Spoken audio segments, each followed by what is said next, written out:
Rob Henderson, welcome to Dad Saves America. Well, thank you, John. It's great to be here. So I am really excited to talk to you. We have, as we were talking before we started rolling, some things in common that I want to get to, or I should say, kind of intergenerationally, let's say. But one of the things I wanted to start with is I think you have an experience that you lay out in your book, which is Over Your Shoulders, Troubled, which everyone watching this, if you don't know about this book, you need to buy this book. You need to immediately start reading it. It is like the most raw telling of a path our boys often take in this country, and also not often take, because so much of your path is, frankly, harrowing. But you took this path from being a troubled foster kid, going through all these different homes, and I want to come back to the content of the book and your story later. But you end up at a place where now you are a public intellectual, you are a graduate of Cambridge and Yale, and you are observing behavior among the people that sort of you went to higher ed with that is bizarre, given your background. And I think the great place to start, you're at the Manhattan Institute, and Manhattan is going through some political convulsions with a self-avowed, he calls himself a democratic socialist, Mr. Mamdani. If you read anything about his ideas, it sure seems like he's just a straight up communist. How do you understand what's going on in New York? Let's just start there. Well, each time I think that maybe I've gone a bit too far in my criticisms of the cultural elite, people who go to these selective universities and are so far detached from reality that they espouse what I describe as luxury beliefs, ideas and opinions that confer status on the affluent while inflicting costs on the less fortunate members of society. And these people who promote these luxury beliefs are sheltered from the consequences of their own beliefs. And in essays and articles and in my book, I spend a good deal of time criticizing these people. And occasionally I think, well, maybe I've gone too far. Maybe I'm being unfair. Then something like what happens in New York happens, where you have this, self-avowed, unapologetic socialist who, wants to defund the police and, wants to, remake New York in a more socialist utopian image. But the downstream consequences of those ideas will be increased public disorder and squalor and crime and just breakdown of general social order. Someone like Mamdani, I wrote this essay about him in the Times of London, reposted on my Substack about how this guy, rich, filmmaker, mother, father who's an Ivy League professor. This kid is never, I call him a kid, we're about the same age, but, he's never had a real job in his life. And, went to expensive schools and has, all of the kind of credentials on paper. And he's been, removed from reality. He has no semblance of how his policies will affect ordinary people. You saw this in the primary voting results in New York City, where, he's the Democratic nominee. But during the primary election, he failed to win over the very people he claimed to champion. Broken down by income category, the poor and the working class did not support him. It's very much kind of upper middle class people who came out in support of him. By far, his strongest supporters are, upper middle class, college educated, white Manhattanites who, similar to Mamdani, grew up with a lot of privilege, a lot of comfort. And I had a good professor. I was an undergrad, and he liked to say, common sense is like oxygen. The higher you go, the thinner it gets. And I think we're witnessing a version of that with what I call the luxury belief class. All right, I'll keep this quick. If you like what you're hearing and want to hear more, don't forget to hit that like button and subscribe to the channel so you won't miss our new content as it comes out every week. And now, back to the conversation. What I think Mamdani and what's happening in New York is a really interesting microcosm for a lot of stuff going on, and even some of the reactions to Mamdani, which in some cases don't just come from sort of like coddled woke left-wingers, but I think there's a broader group of people, especially just entering the workforce, 20-somethings, who look at the cost of living in this society, not just in New York, but across the country, and the sense in which things feel rigged towards people that already have advantages and access, and say, you know what, maybe he's a communist or something. I don't know. That's all a bunch of ideological talk. He's speaking to the issues that are affecting me. Housing costs, food costs, transportation pain, let's say, especially in New York City. But how do you understand the reality on the ground?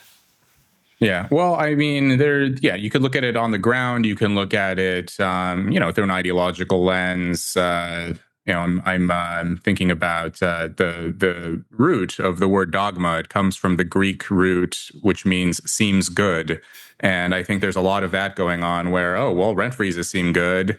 You see these social media videos of, police, being mean to criminals. So let's just defund the police. And, there are all these cases where you can take these isolated incidents and blow them up and make them seem like we need to reimagine society or completely revamp, how things are run.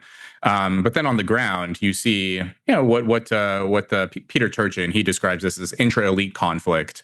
You have these aspiring elites, young people, college educated, who are objectively doing quite well in their lives, but they're angry that they aren't doing even better, and so they have this anger of, well, how come I'm not making even more money than I already am? It is true that cost of living in a lot of these cities, it's difficult to make your way, and people are prone to comparing themselves to people who were just above them, and people wondering, well, I'm in the upper middle class, but why am I not in the upper class? I'm in the top 10%. Why am I not in the top 1%? And one of the things that surprised me, John, like when I arrived at Yale, I had just I'd been growing up in foster homes. I was in the military for 8 years.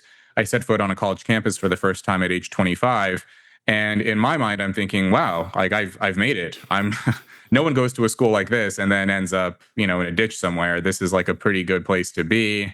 And in my mind, I had sort of the least anxiety in financial terms than I've ever had in my life. But it was a place where I saw more anxiety about accomplishment and success than I'd ever seen in my life, because all of these people, they had grown up expecting success to come to them. And to be fair to many of them, they did work hard to get there, but they wanted it to be accelerated. They wondered, well, why am I not already ahead? Why am I not already successful? And they're looking over their shoulder at the other hyper competent, hyper ambitious, person who's, maybe getting ahead of them. And so they have all of these preoccupations and concerns about status anxiety, of that intra-elite conflict of wanting to succeed and wanting to do better than their peers. And it expresses itself in these kind of bizarre political programs where whenever you see progressive causes, socialist or socialist adjacent causes, it's very often championed by people who themselves are doing well, but they just don't like those people who they perceive as doing better than them. And you see this, all throughout history. If you look at actual communist movements, I just watched this film called Meeting with Pol Pot about the communist takeover of Cambodia. Yeah, and Pol Pot himself learned about socialism and Marxism as a foreign student in Paris. He was quite well off. I mean, if you're a Cambodian in the 70s or 60s studying in Paris, you're already like well ahead of everyone else in your society at that time. And then he comes back to Cambodia and launches a communist revolution. And part of his program to purge his enemies was, anytime anyone could speak French, he would have them shot, even though he himself spoke French, right? Like he wanted to purge educated people, rich people, intellectual people, anyone who he perceived as a potential threat to himself. And you saw this as well with people like Lenin, people like Mao, Fidel Castro. That it's very interesting that communists, they themselves are often very well off and very well educated, but they it turns into this sort of circular firing squad. it's interesting because we use this term well educated. And I think it's time for us to abandon that and say heavily schooled. That's that's fair. Yeah, yeah, or formally educated. Yeah, I mean, yeah. yeah. Lots of school. I mean, lots of school. yes. I mean, that's a good point. I mean, ideally, education would mean you'd be more informed about these issues. Your beliefs would more closely reflect reality. But instead, what often happens is the opposite, where the more formal education you receive, the more detached from reality you become. And yeah, I think part of that is because once you reach a certain level of comfort, you forget how people actually behave in the real world, what incentives actually operate. The fact that so many people, for example, conflate poverty with criminality. For example, neglecting the fact that the vast majority of poor people never commit crimes. But people have this very biased view of the world where they think that poverty causes crime, when very often it's the reverse, where being criminally inclined leads you to slip down the rungs of society and into poverty, and then people mistakenly believe that it's the poverty that led to that situation rather than crime itself. So there are so many times where cause and effect gets reversed, and maybe well schooled is a better term, or what do you say, heavily schooled rather than well educated. Well, it's one of these things where there's there seems to be only one history lesson that exists in the West, and it's that the Nazis were bad.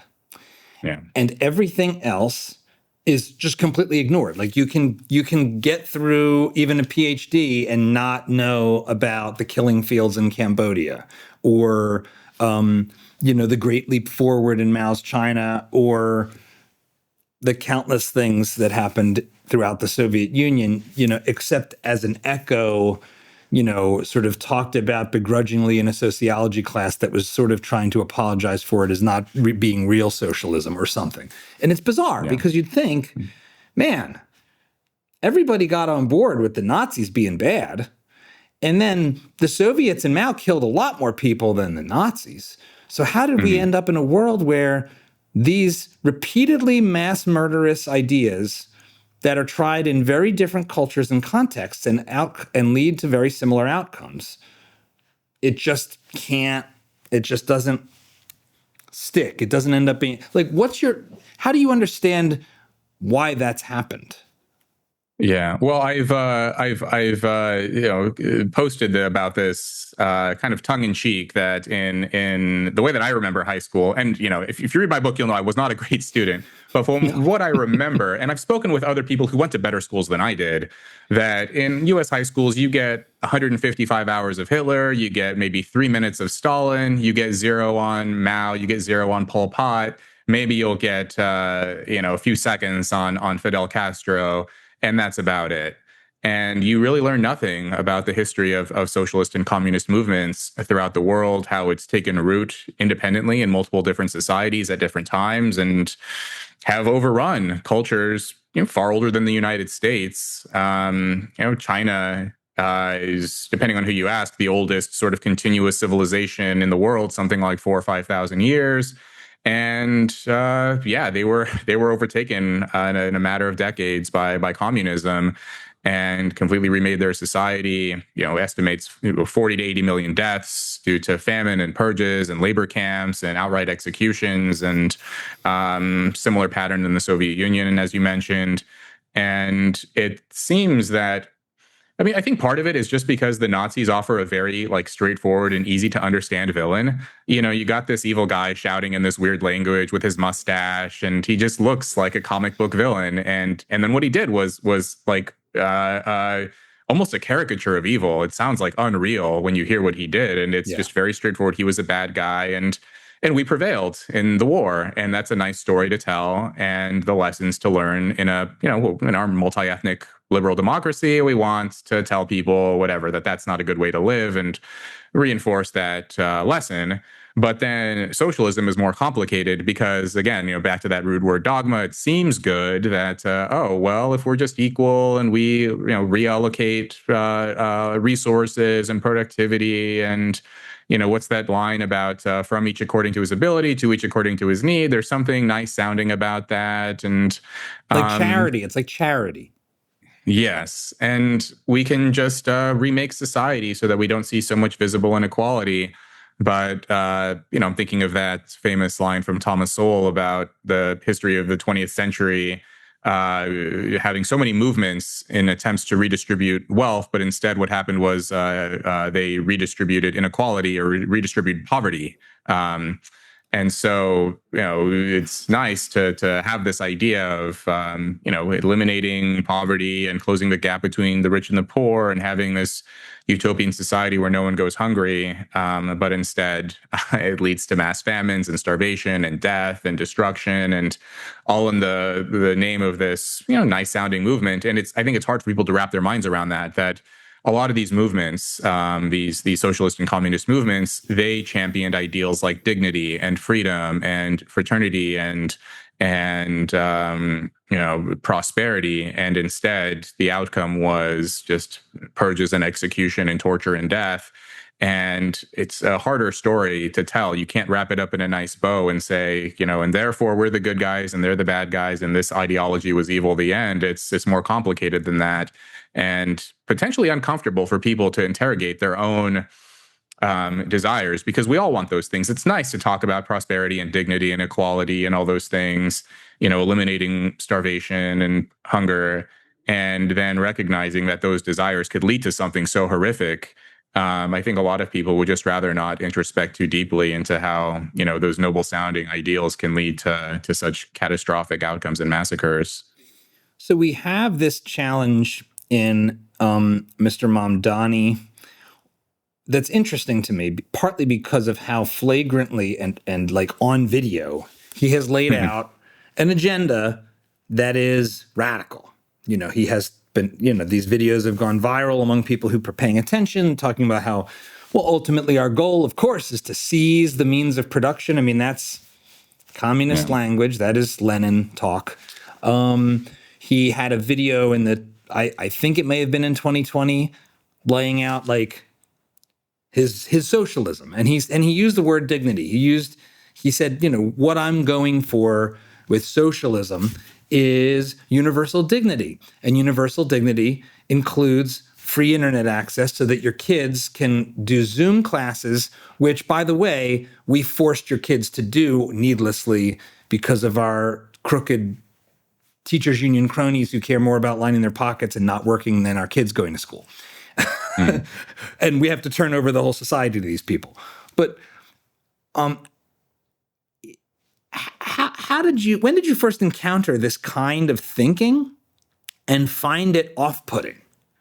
Why didn't you go all in on this sort of utopianism when you get to the Ivy Leagues, having come up through poverty and, living a troubled childhood? Yeah.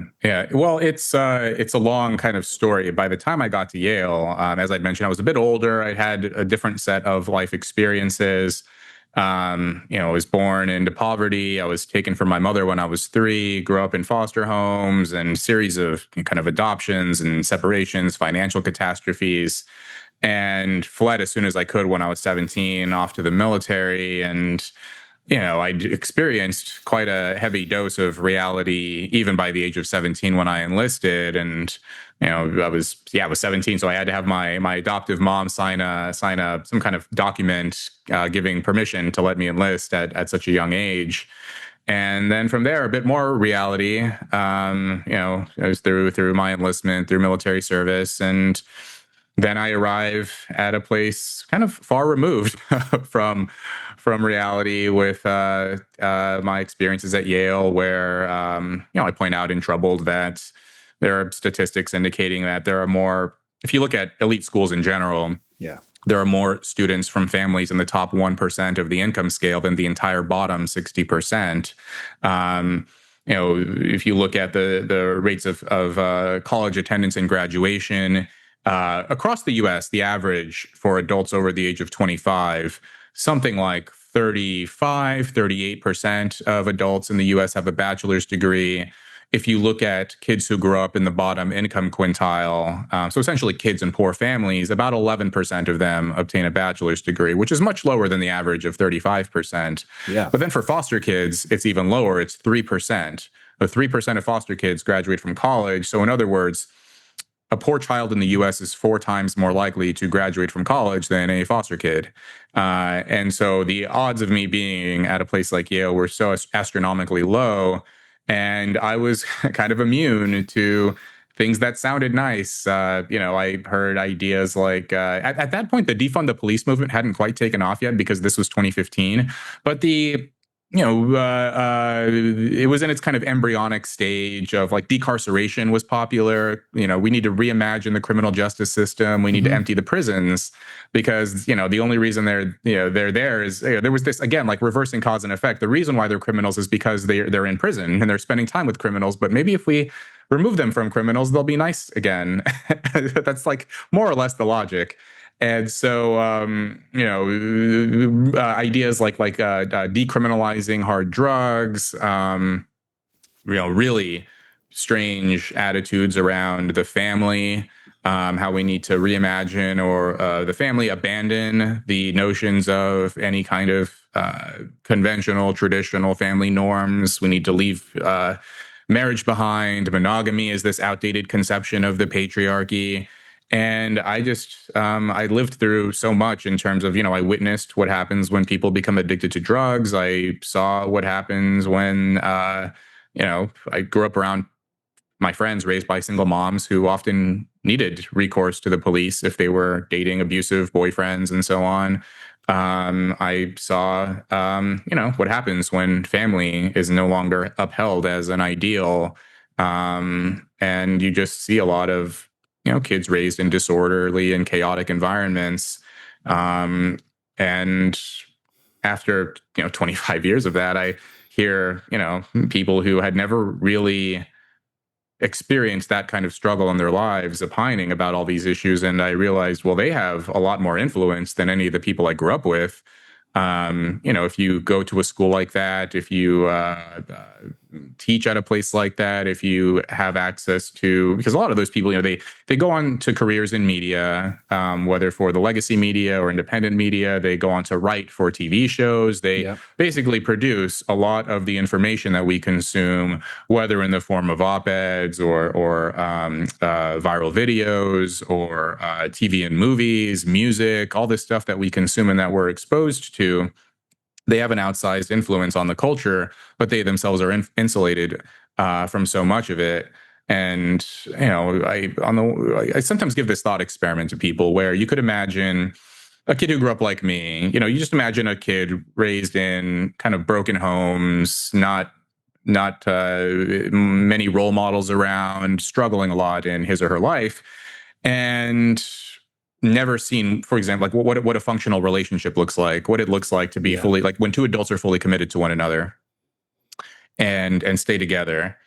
Lots of drug use around and but that kid opens up social media or TikTok or YouTube or reads articles, videos, shorts, whatever, and sees people glamorizing certain kinds of choices around relationships, promiscuity, casual drug use, kind of glorifying it and making it seem cool and trendy and provocative and so on, and in a sort of idealized, glamorized way. Then of course that kid, if he looks around in his real life and doesn't see anything to aspire to, they're going to be drawn more to those pop culture images that could lead to a road of destruction. It's very different for a kid who grows up in an upper middle class neighborhood, raised by two married parents, surrounded by kids who are raised in similar circumstances. The role models around them, their parents work hard, they value education and hard work and discipline and marriage and all those things privately. Publicly, those people often don't support those values, but privately they do for their own kids. And that same kid looks at the same set of images that the first kid I mentioned looks at. And maybe that those images are appealing, but they're counterbalanced in his own life. He sees his parents, he sees his neighbors, he sees his teachers, he sees all these adults living functional, prosperous, successful lives. And, there's this counterweight to what is being promoted in pop culture. The first kid doesn't have that counterweight. He only sees what's in pop culture. And I think this too can help to explain why kids in dysfunctional and deprived areas make very bad choices. And if, you're one of the very few like me who managed to climb out of that through some combination of luck and hard work and so on, you can start to trace the root of all of this. Like, where is all of this coming from? All these images, all these values that are glorified and promoted, or at the very least ignored and sidelined. you see that a lot of this comes from people who attend these elite universities and promote values that are very different from the ones that they themselves live by. I sometimes say that the luxury belief class, they walk the 50s and talk the 60s. Where if you look at the statistics in terms of who gets married, Really good. That's really good, by the way. Walk the 50s and talk the 60s. That's like yeah, spot on. But keep yeah, going. well, yeah, well, I mean, and I point out, all the stats and survey data and so on in the later chapters of my book about if you look at marriage rates, divorce rates, likelihood of graduating from high school, and all of the things that you would want your kids to do, that's very much more concentrated in higher educated socioeconomic brackets, the kind of upper and upper middle class. Those people live very conventional lives. They work hard, they go to school, they live by these very conventional, bourgeois values that, are on average more likely to lead to success. But then when you look at the opinions of that same group of people, upper middle class, college educated people are the least likely to agree with the statement, it's important for a child to be raised by two married parents. So despite what they do, they have a very different set of opinions that they publicly express. And I saw this repeatedly at Yale, where I would speak with students and professors and so on, and then they would say, oh, we need to leave marriage behind. It's an outdated patriarchal structure. And then I would ask them, well, how were you raised? And every single one of them raised by two married parents, which is one reason why they were able to study at a place like Yale. I mean, there were other reasons, but that's an important one. Yeah. If you look at, Melissa Carney recently wrote this book, The Two-Parent Privilege, and she points out that the number one predictor of graduating from college is being raised by two married parents. That's by far the number one predictor. And yet, when I would talk to these people at Yale and other elite universities now, they would say, we need to abandon marriage, but then they were raised by married parents. I would ask them their own plans or their own sort of personal circumstances around child rearing and family formation. And they would say, well, I'll probably get married. I'll probably, do the same thing for my kids that I experienced from my parents. And so what I was hearing is I benefited from this age-old institution, and I plan to carry that benefit forward for my kids. But my official public stance is people shouldn't do this thing. I'm going to dismiss it and to downplay it. And I don't think that this is entirely due to non-judgmentalism either. Some people say, well, they're just this kind of libertarian live and let live. Who are they to tell other people how to live their lives? Are you telling them that they need to be more judgmental and wag their fingers in people's faces?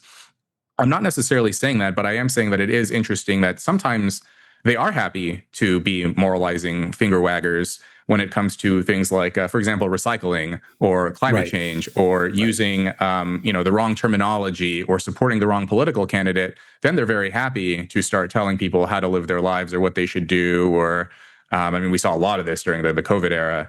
So, it's if you're going to tell people what to do, then at least give them good advice and things that can actually give them concrete steps to improve their own circumstances. And there's kind of sadly very little of that from our society's elites. I first encountered this at the level of studying the society in Charles Murray's book Coming Apart. Fantastic book. Yeah, and it remains. And really, I feel like your book and your story is is like, if his is the broad view, I mean, you take a broad view as well, but you literally embody it in your own personal story and the experiences you had going from about as doomed looking a childhood as you could possibly construct on paper to becoming part of a new elite. And one of the things that he noticed, as you know, and you've said it already, is the sheer hypocrisy we see here is just profound. And there's a term Charles coined, super zips, that it's not merely that the new elite talk like, oh, we're a bunch of bohemians and down with the patriarchy, blah, blah, blah. And then they get home by 6, have dinner with their family, raise their kids, have grandkids, and live a completely 1950s traditional conservative with a small c life. But they also live in clusters in which all of their friends also by and large do the same. Although I think that, in fact, I think one stat was something like in the 1950s or so, the general divorce rate in the country was above 90%. And there was a delta between the working class and poor people and the wealthy, but it was relatively small. Today, the upper middle class and the wealthy still have above 90%, marital Yeah. stability, and the working class and lower class and poor marriage is completely collapsed, and less than 50%. And so it's that like statistic. Yeah. yeah, but I mean, Yeah. this has been known for a long time, and yet all of the people in the paper industrial complex from Washington D.C. through Boston, the Acela train route, seem to act like this is secret knowledge or something. Like it's Yeah. So the statistic you're pointing out, I think that is in coming apart, and I cite it in my book as well. That if you go back to 1960. 95% of children in the U.S. were raised by two married parents, regardless of social class. Rich kids and poor kids alike. And then if you fast forward to 2005, for upper and upper middle class families, 95 or no, it dropped slightly from 95% in 1960 to 85% by 2005. So a slight drop, but still the vast majority of kids in those circumstances are raised by two married parents. Whereas for working class and poor families, it was 95% in 1960, and it plummeted to 30% by 2005. And that was exactly what I saw. I mean, I was a kid in 2005. I was witnessing the neighborhoods around me. I had 5 close friends growing up. None of us were raised by two married parents. There was me raised in foster homes. I had couple of friends raised by single moms, another friend raised by a single dad, another friend raised by his grandmother because his mom was on drugs, his dad was in prison. And that's a very common picture of what working class families look like in America now, where, a lot of the family breakdown, it's, historically, or at least a few decades, it's been a lot of the commentary has been on the breakdown of the Black family. But now you're seeing this in working class and impoverished communities all across the U.S. This is part of what J.D. Vance concentrated on in Hillbilly Elegy. He grew up in a white working class part of the country. And, there were vanishingly few fathers around where he grew up. And so we're seeing this breakdown now kind of in various kind of lower end of the socioeconomic strata, and people are struggling. And this family issue is, it's critical, but it's kind of the one area where people are uncomfortable to tread. I think a lot of people want to retreat into discussions of economics and inequality, because talking about family and parenting and relationships, that feels judgmental. It feels weird. It feels it just feels, what is it? It doesn't feel concrete enough, where money is it's an external material object in the world. You can lay your eyes on money. You can see a dollar sign on your bank account, whereas relationships, family, parenting, feelings, all those things are harder to quantify, but they're actually even more important. I point out some data in my book where developmental psychologists will make this distinction between childhood poverty and childhood instability. And childhood poverty is essentially how much money your household had growing up. Yeah. And when researchers attempt to look at whether childhood poverty predicts future undesirable outcomes and behaviors, like likelihood of incarceration, failure to complete school, teen pregnancy, drinking and driving, substance abuse, all these kinds of things, they find often no correlation at all between growing up poor and having those catastrophic future outcomes. But when researchers look at childhood instability, and this is measured by things like were you raised by married parents, or was there a divorce? If so, how many parental separations? How frequently did you relocate in your childhood? How many different romantic partners did your primary caregiver have when you were growing up? So just how much sort of day-to-day disorder and instability and uncertainty was there in your early life? Researchers find consistently that that kind of instability has a strong, significant relationship with those unfortunate outcomes, those unwanted outcomes like incarceration, failure to graduate from high school and college, substance abuse, drinking and driving, risky behaviors, and so on. And even when researchers control for family income, they still find that instability correlates with those outcomes. So there have been these interesting studies about substance abuse, for example. And researchers find that a kid who grows up in a low income household with married parents has better outcomes than a rich kid raised by in an unstable environment with addiction and divorce and alcoholism and all these kinds of things in the kid's life. That kid is actually more likely to have bad outcomes than the first kind of kid who grows up poor but has married parents who prioritize the kid's needs. So all this to say that family relationships, parenting, all those things are critical, but whenever you bring it up, often well-educated, heavily schooled people want to dismiss it, sweep it under the rug, go back to discussions of economics instead of marriage, instead of family. Well, I think that there's you called it tangible, which I think is an interesting way to think about it, because in a lot of ways the economic issues, I would say, are less tangible in that how we behave, how we comport ourselves with others, the kinds of choices we make for partners, the kind of habits we form. I have agency over that. I don't have agency over the minimum wage. I don't have agency over the macroeconomic forces like the interest rates that are determining whether we're in a housing boom or bust. But and so it's weird because I wonder if it's more tangible or if actually it's because economic and policy issues and sort of international cause celebs like Gaza or Ukraine or pick your thing, pick your current thing. It's like you've said with the luxury beliefs concept, which is just so brilliant. There's no cost of staking out a position here. Whereas I when I think about as a father, this is Dad Saves America after all, so I was excited to talk to you partly because these are the issues I care about the most.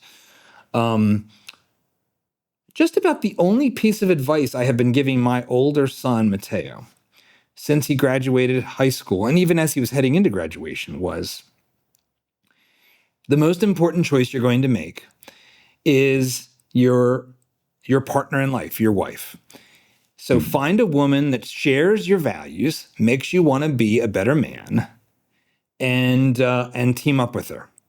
Everything else will come and go. Your job will come and go. Your career will come and go. But your partner, if you make that decision correctly, won't.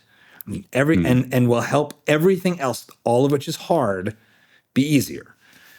And there's like nothing remotely radical about that to me. And yet it's like, we in culture want to tiptoe around it. Like, well, everybody's different and everybody's got a different thing they want. And that's everyone's different, but then everyone's the same too, right? Because if you start to make distinctions, you're making judgments, and people also shy away from that too.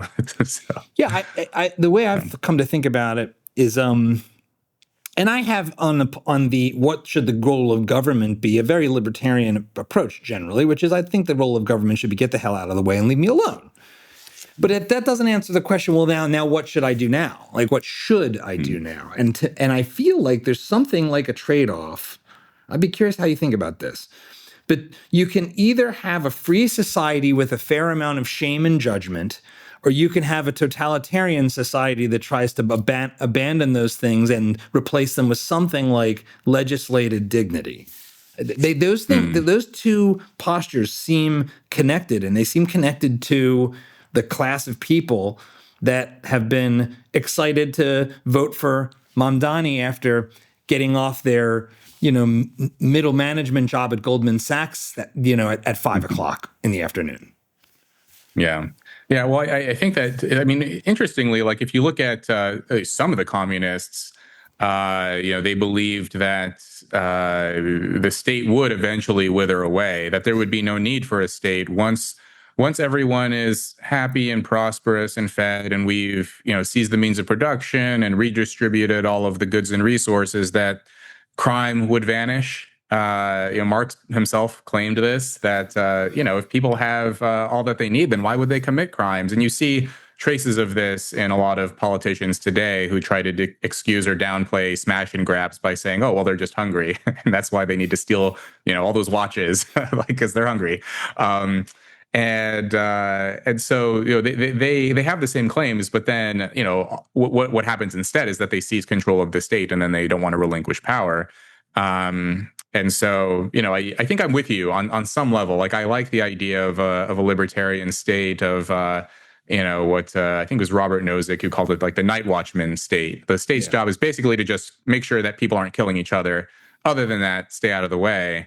And I think, in an ideal world, that would be nice. But I don't know if, because one of the things that Murray points out in that book, Coming Apart, is that, this was actually the most pessimistic part of the book for me. In a book that has a lot of kind of bleak statistics, he points out that, he points out that with like the U.S. Constitution, at least the way that the founders conceived of it, they said that this Constitution, because it has such a light touch, because it is kind of a libertarian document of freedom above all, this will only work for a certain type of people. People who are responsible, respectful, valuing integrity and community, and unselfish.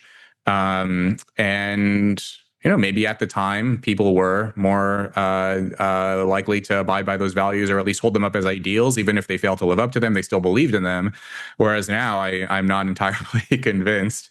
Maybe to some extent now, some amount of good behavior has to be legislated. I mean, even we have laws in the books and we're not even enforcing them. I mean, that's the crazy thing. Like, shoplifting, depending on the city you're in, is no longer, the laws are no longer enforced. Public use of drugs, vagrancy, loitering, all these kinds of things that lead to breakdown of public order. The laws aren't even enforced anymore. So, it's, so reading that part of Coming Apart, I thought, well, it's, I don't know. I wrestled quite a bit with my own intuitions about that, because I guess politically I've always been more moderate, temperamentally. I'd never really been that political of a person. I write about this in my book as well, about how even this intense interest in politics and current events is an indicator of one's social class. The predictors of reading newspapers and magazines and periodicals and sort of thinking and having those dinner time conversations, that is very indicative of having parents who went to college, who are concerned with the direction of their society, who are very invested and who donate and petition and attend events and those kinds of things. It's very rare in working class communities to see something like that. And so where I grew up, it was just not a part of the conversation. I was never that politically aware. And then when I got to Yale and I saw, all this phrase hadn't yet been invented, but the kind of beginnings of cancel culture and deplatforming and identity politics. And I just thought, well, whatever that is, I'm the opposite of that. and that did, it had the kind of probably the opposite effect of what many of those people would have liked, which was sort of hardened my stance and maybe a bit more sort of politically aware and thoughtful. You have written about the divergence of men and women politically. And I think this is a really important thing I want to drill into with you, because it strikes me that there's this like cluster of forces happening that are very scary. So you have this, and we're in our time together, I don't think it's worth diving into why Mamdani's rent control idea is economically illiterate or any of that. We'll do, there's plenty of reasons for that, and I already did a video on it last Friday. That will mostly be confirmation bias for people, because this type of argument, this like logical argumentation, ends up being mostly confirmation bias for most people. But the nature of relationships and sexual dynamics seems very deeply rooted in our politics, and it's getting weird. So what's going on? My son got back from his first semester of university, which we sent him to Italy for his freshman year, because why not? Because I'm more concerned with the experience than the school. And he came back. He's like, Dad, I thought you were going to be, well, he calls me Papa. So Papa, I thought you were going to I thought you were worried I was going to come back a communist.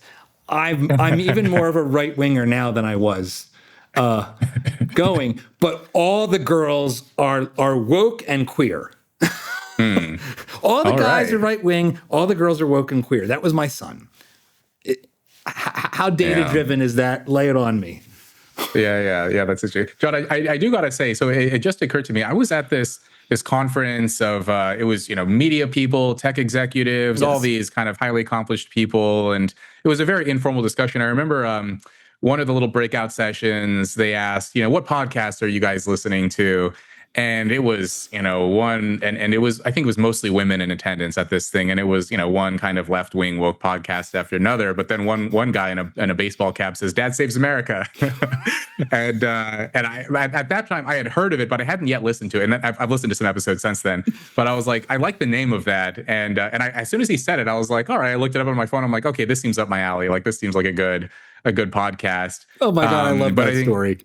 And there were other men in attendance who nodded their head like, oh yeah. And I'm like, oh, okay, I'll have to check that one out. So this may be an example of what we're describing here, where we are seeing this political polarization along the lines of gender, where, I've had pieces, my most recent discussion on this topic was in City Journal about how you're seeing men. I mean, what's interesting is so much of the media attention has been on, men are radicalizing, men are becoming more right-wing extremist and so on. But actually their views haven't diverged all that much relative to 10 or 20 years ago. Young men's voting patterns and their political beliefs have more or less stayed the same as they've always been. There may have been a slight rightward tilt in 2024 in terms of the numbers who turned out for Trump. But among young women, it's been this dramatic shift to the left. It's actually shocking. Kind of women have always, at least over the last 20, 30 years or so, women have always been slightly more left than men. But over the last 10 or 15 years, there's been this sharp leftward tilt among young women. And I suggest that there are probably a few different things going on here. So, I did a PhD in psychology, and I drew on my knowledge of this, psychological sex differences in terms of personality, in terms of outlook. And how dare you? Of the more psychological sex differences. What kind of Nazism are we talking about now, Rob Henderson? I know. And this is, fortunately, there's a lot of good work being done in universities on this topic, but the people who do this work are often very careful, and they keep their head down. And it's a controversial territory. Sadly, it shouldn't be, but a lot of people treat it as if it is. Yeah, just ask Larry Summers. Right. Yeah. And that was one of the early sort of warning signs of what was to come. For those who aren't familiar with that reference, Larry Summers, former Treasury president of Harvard. Yeah, former president of Harvard. Yeah. Was he the Treasury Secretary? He worked for the Clinton administration, big economist, president of Harvard, acknowledges that men have better spatial relations on average than women, and is run out of Harvard like he's a Nazi. It's a statement of absolutely the facts on average. Yeah. And it was on average. And the question was something like, why do we see more men in STEM fields than women? And this was 2005, I think. Right. And so this was even before the wokeness and identity politics stuff. But even back then, the fact that he said, on average, men may have a better ability to, rotate shapes in their mind and quantitative skills and that kind of thing. And even I don't even think he said he agreed with it. He said, well, there's some research in that realm that maybe this is one, and it was, nope, that was too much. You're out. And so I dug into a lot of the research that's been done in terms of sex differences. And one of the interesting things that have come out over the last 15 years or so, this idea of what's sometimes called the gender equality paradox. And the gender equality paradox is this idea that as societies become more prosperous, more wealthy, and as their legal systems become more sociopolitically equal, where men and women have the same rights, and women, if there are programs to get more women into certain fields, and so on and so forth. that correlates with increased sex differences rather than smaller ones. So you might predict that, in societies where women are achieving parity or even outperforming men as they are in terms of education, more women are getting bachelor's degrees, master's degrees, and PhDs. Yeah. In a lot of major metropolitan areas of the US, including New York, Boston, Los Angeles, and elsewhere, women's incomes are, if you look at people under the age of 30, women's incomes are rivaling or even exceeding young men. And so you might think, oh, well, as women are becoming more equal or even passing men, that their other attributes the differences would shrink between men and women in terms of their personality, in terms of their political views. And it's actually the exact opposite, where as women become more equal, they actually become more different. Men and women diverge in terms of their personalities, in terms of their political outlooks, in terms of their traits. What's interesting is that this even applies for physical traits as well. So height Really? differences between men and women get larger in more prosperous and equal societies. Blood pressure differences. So men on average have higher blood pressure than women, Hmm. but the gap between men and women in their blood pressure is larger in more equal societies. You see this with BMI, all kinds of things. I mean, it's really fascinating. Frequency of crying, which is more of sort of a personality characteristic. And Do you the get to be adjusted for if you are a blubbery Italian man? Is there a curve grading for the crying? Because Yeah, I don't know. Well, I guess the idea here would be that if Italian men are prone to crying, then you would expect Italian women to be even more prone to emotional it's all about the outbursts delta. relative to Gotcha. other. Yeah, yeah. But what's interesting here is like, so the explanation, one possible explanation that's given that I think it has the most support for it, is that essentially once you're in a free and prosperous society where you can make your own choices, where you have access to education, to resources, to nutrition in terms of physical characteristics. One reason why the gap in height between men and women grows in more prosperous societies is because men's height is no longer stunted, right? You have access to food, nutrition, water, all that kind of stuff, calories. And so men grow to reach their genetic ceiling in terms of their height. But then in terms of personality and those kinds of characteristics, career choice, that when people when they no longer have to worry about poverty, when they don't have to worry about, abiding by certain rigid gender norms of, well, men are supposed to do this and women are supposed to do that. When people are free to make their own choices, they actually make the choice that is more in line with the stereotypical expectation of their gender. So if you look at poor societies, for example, women are actually more likely to go into STEM fields like engineering and math and physics and so on, because those fields tend to be more lucrative. And if you're a girl in a poor country, one way to not be poor anymore and to find some opportunity is to study something that's very hard and something difficult that most people don't want to do. But if you're a girl in a rich society, you can study whatever, comparative literature or French poetry, whatever it is, some Yeah. non-lucrative major, because you don't have to worry about starving. There was a tweet image of a woman. I think this was in the UK. You probably saw this. She was very proud holding her PhD dissertation that was something to the effect of essentially like the systemic oppression of olfactory representations in literature. Basically, that there's like racist smells in classic literature or something like that. Okay. I'm getting enough of it right that I don't think I'm Mhm. misrepresenting, but it got like 30 million retweets because people, of course, piled on like, this is the most ridiculous bunch of woke gobbledygook. How dare you be proud of this? But it is an example of like, I can go out into the outer edges of my personal preferences with no concern for how to feed myself. So I can study whether Shakespeare's farts were oppressive or something.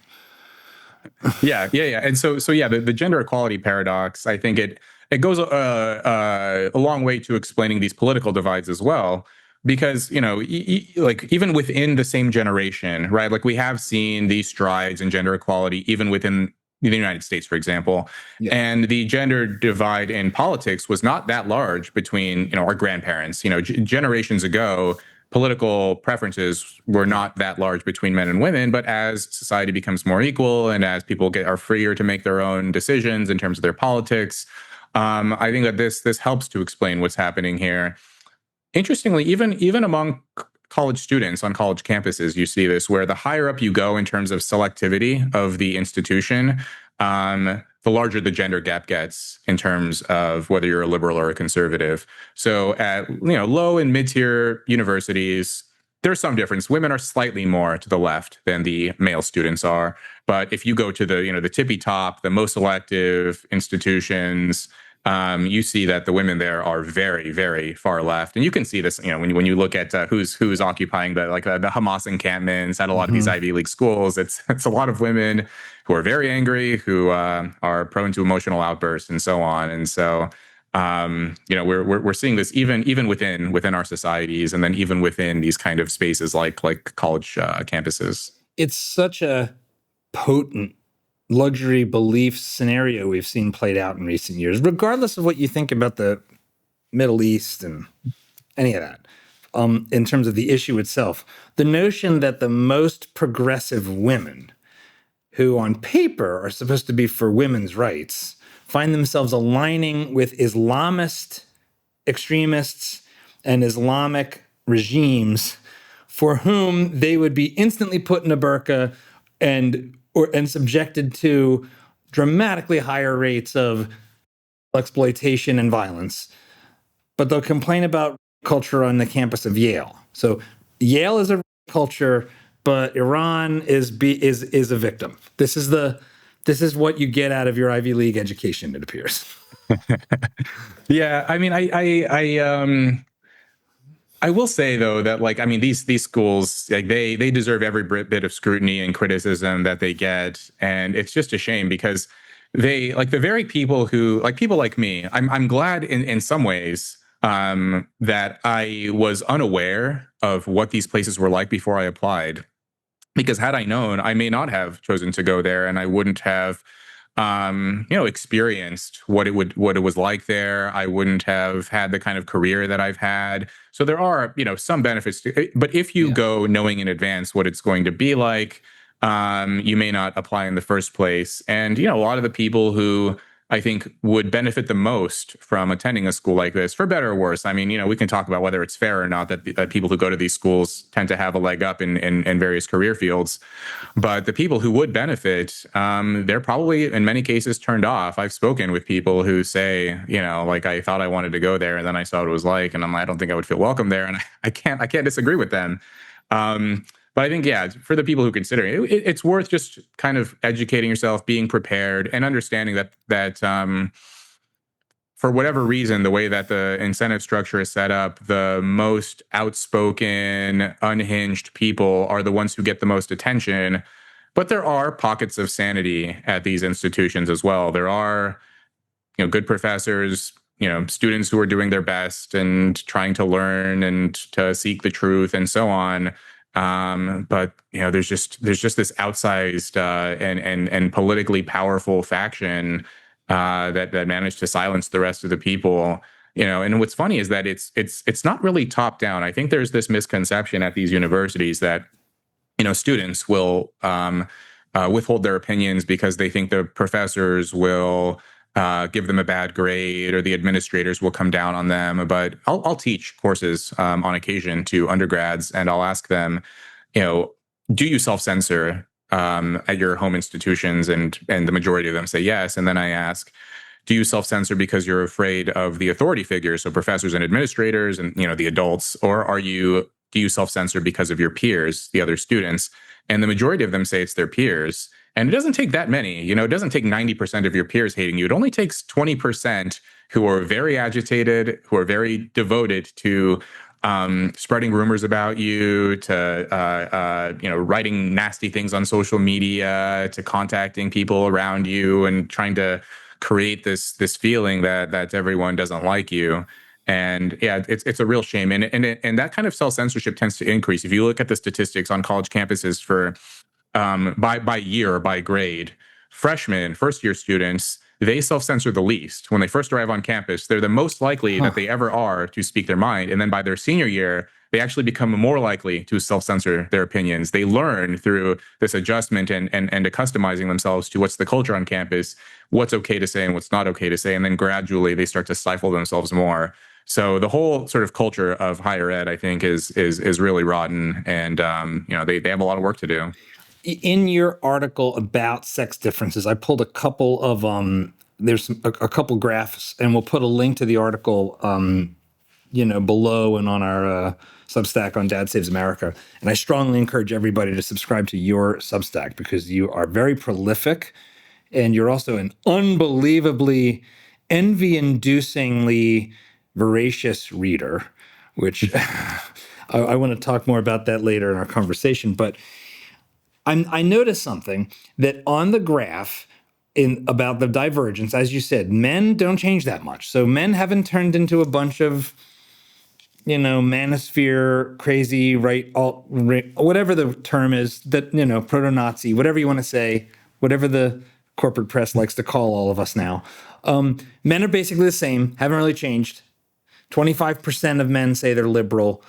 But it's the starting point of the divergence is very interesting. It seems like it really starts to skyrocket right around 2013, that women start really breaking away from men and going into woke weirdo land, where their ultimate destination is total erasure, because then men and women no longer are categories that constitute reality.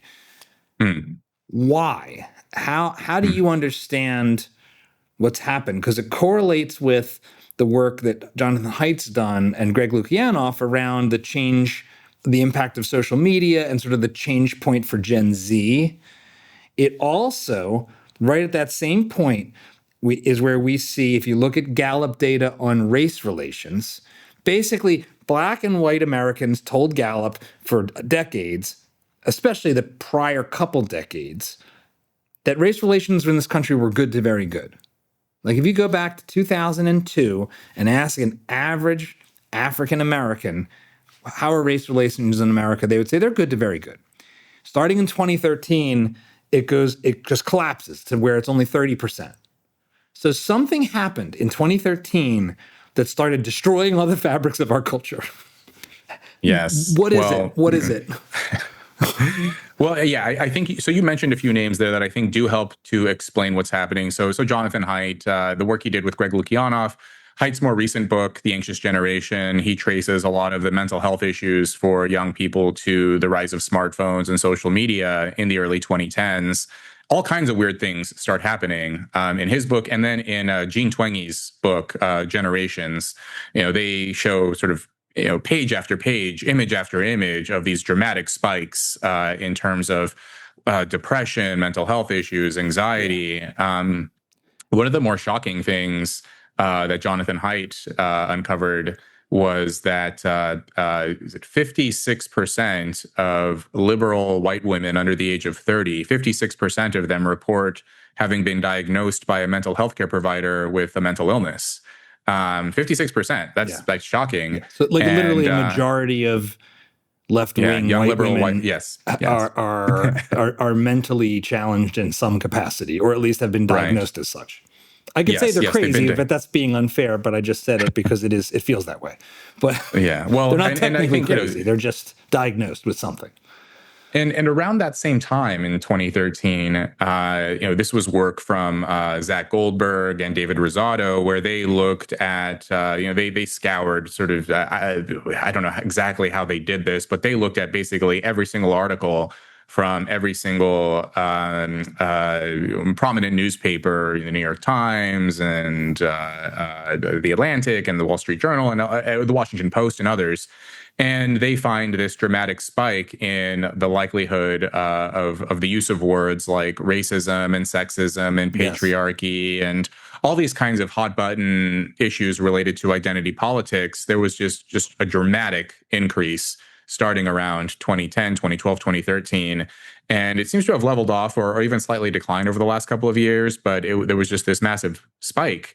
And it's hard for me to believe that was entirely, bottom up, organic. There did seem to be some kind of coordinated effort to make this salient in American culture and get more people to think about this and to talk about it and to get more people riled up over it. And so between sort of ease of access to social media and to screens, to the seemingly coordinated effort of a lot of media outlets to talk about these issues, and in addition, people like Abigail Shrier and others have talked about the pitfalls of sort of over medicalizing common challenges that come along with development. Of if you feel a little bit nervous with public speaking, that gets medicalized into generalized anxiety disorder, where maybe many, we mentioned those 56% of women, I have no doubt many of them are struggling, but there's some evidence indicating that as societies become more aware of sort of the mental health terminologies and frameworks and so on, they sort of overinterpret ordinary symptoms as disorders or illnesses and so on. And this makes people less resilient and less fragile. And instead of thinking, okay, well, I'm nervous or I'm scared or I'm sad, I'm going to interpret this as anxiety or depression or bipolar or something like that, and prevents people from fully owning up. I think there's this interesting thing around mental health where, on the one hand, you see, generally, relatively comfortable, affluent young people who are, many of whom are prone to over medicalizing and to adopting or cosplaying mental illness for clout or for benefits. Now if you claim you have dyslexia or some kind of medical issue, you can often get extra time to take the SAT, or you can get excused out of taking certain assignments. I had a conversation with a sociology professor recently, and she was telling me how, especially ever since COVID, a large number of her students will come to her with a doctor's note saying that the student has generalized anxiety disorder, and that's why he or she can't do a classroom presentation. So in the past, you go up and learn how to speak publicly, and that was a normal part of your experience. If you're going to work a white collar job in an office, you're going to have to give the occasional PowerPoint slide presentation. That's just or life. be on a Zoom call, or conduct yourself in a group.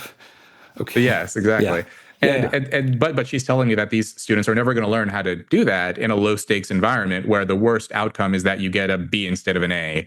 And so they're not learning these skills. So, but then on the other hand, we are seeing growing numbers of actual people with actual mental illness living in squalor on the streets, people with all kinds of mental health difficulties, and we just step over them and ignore them and act like nothing's wrong. And it's this weird clash here where people are cosplaying mental illness for benefits, and then actual people who are mentally ill we're just sidelining and ignoring.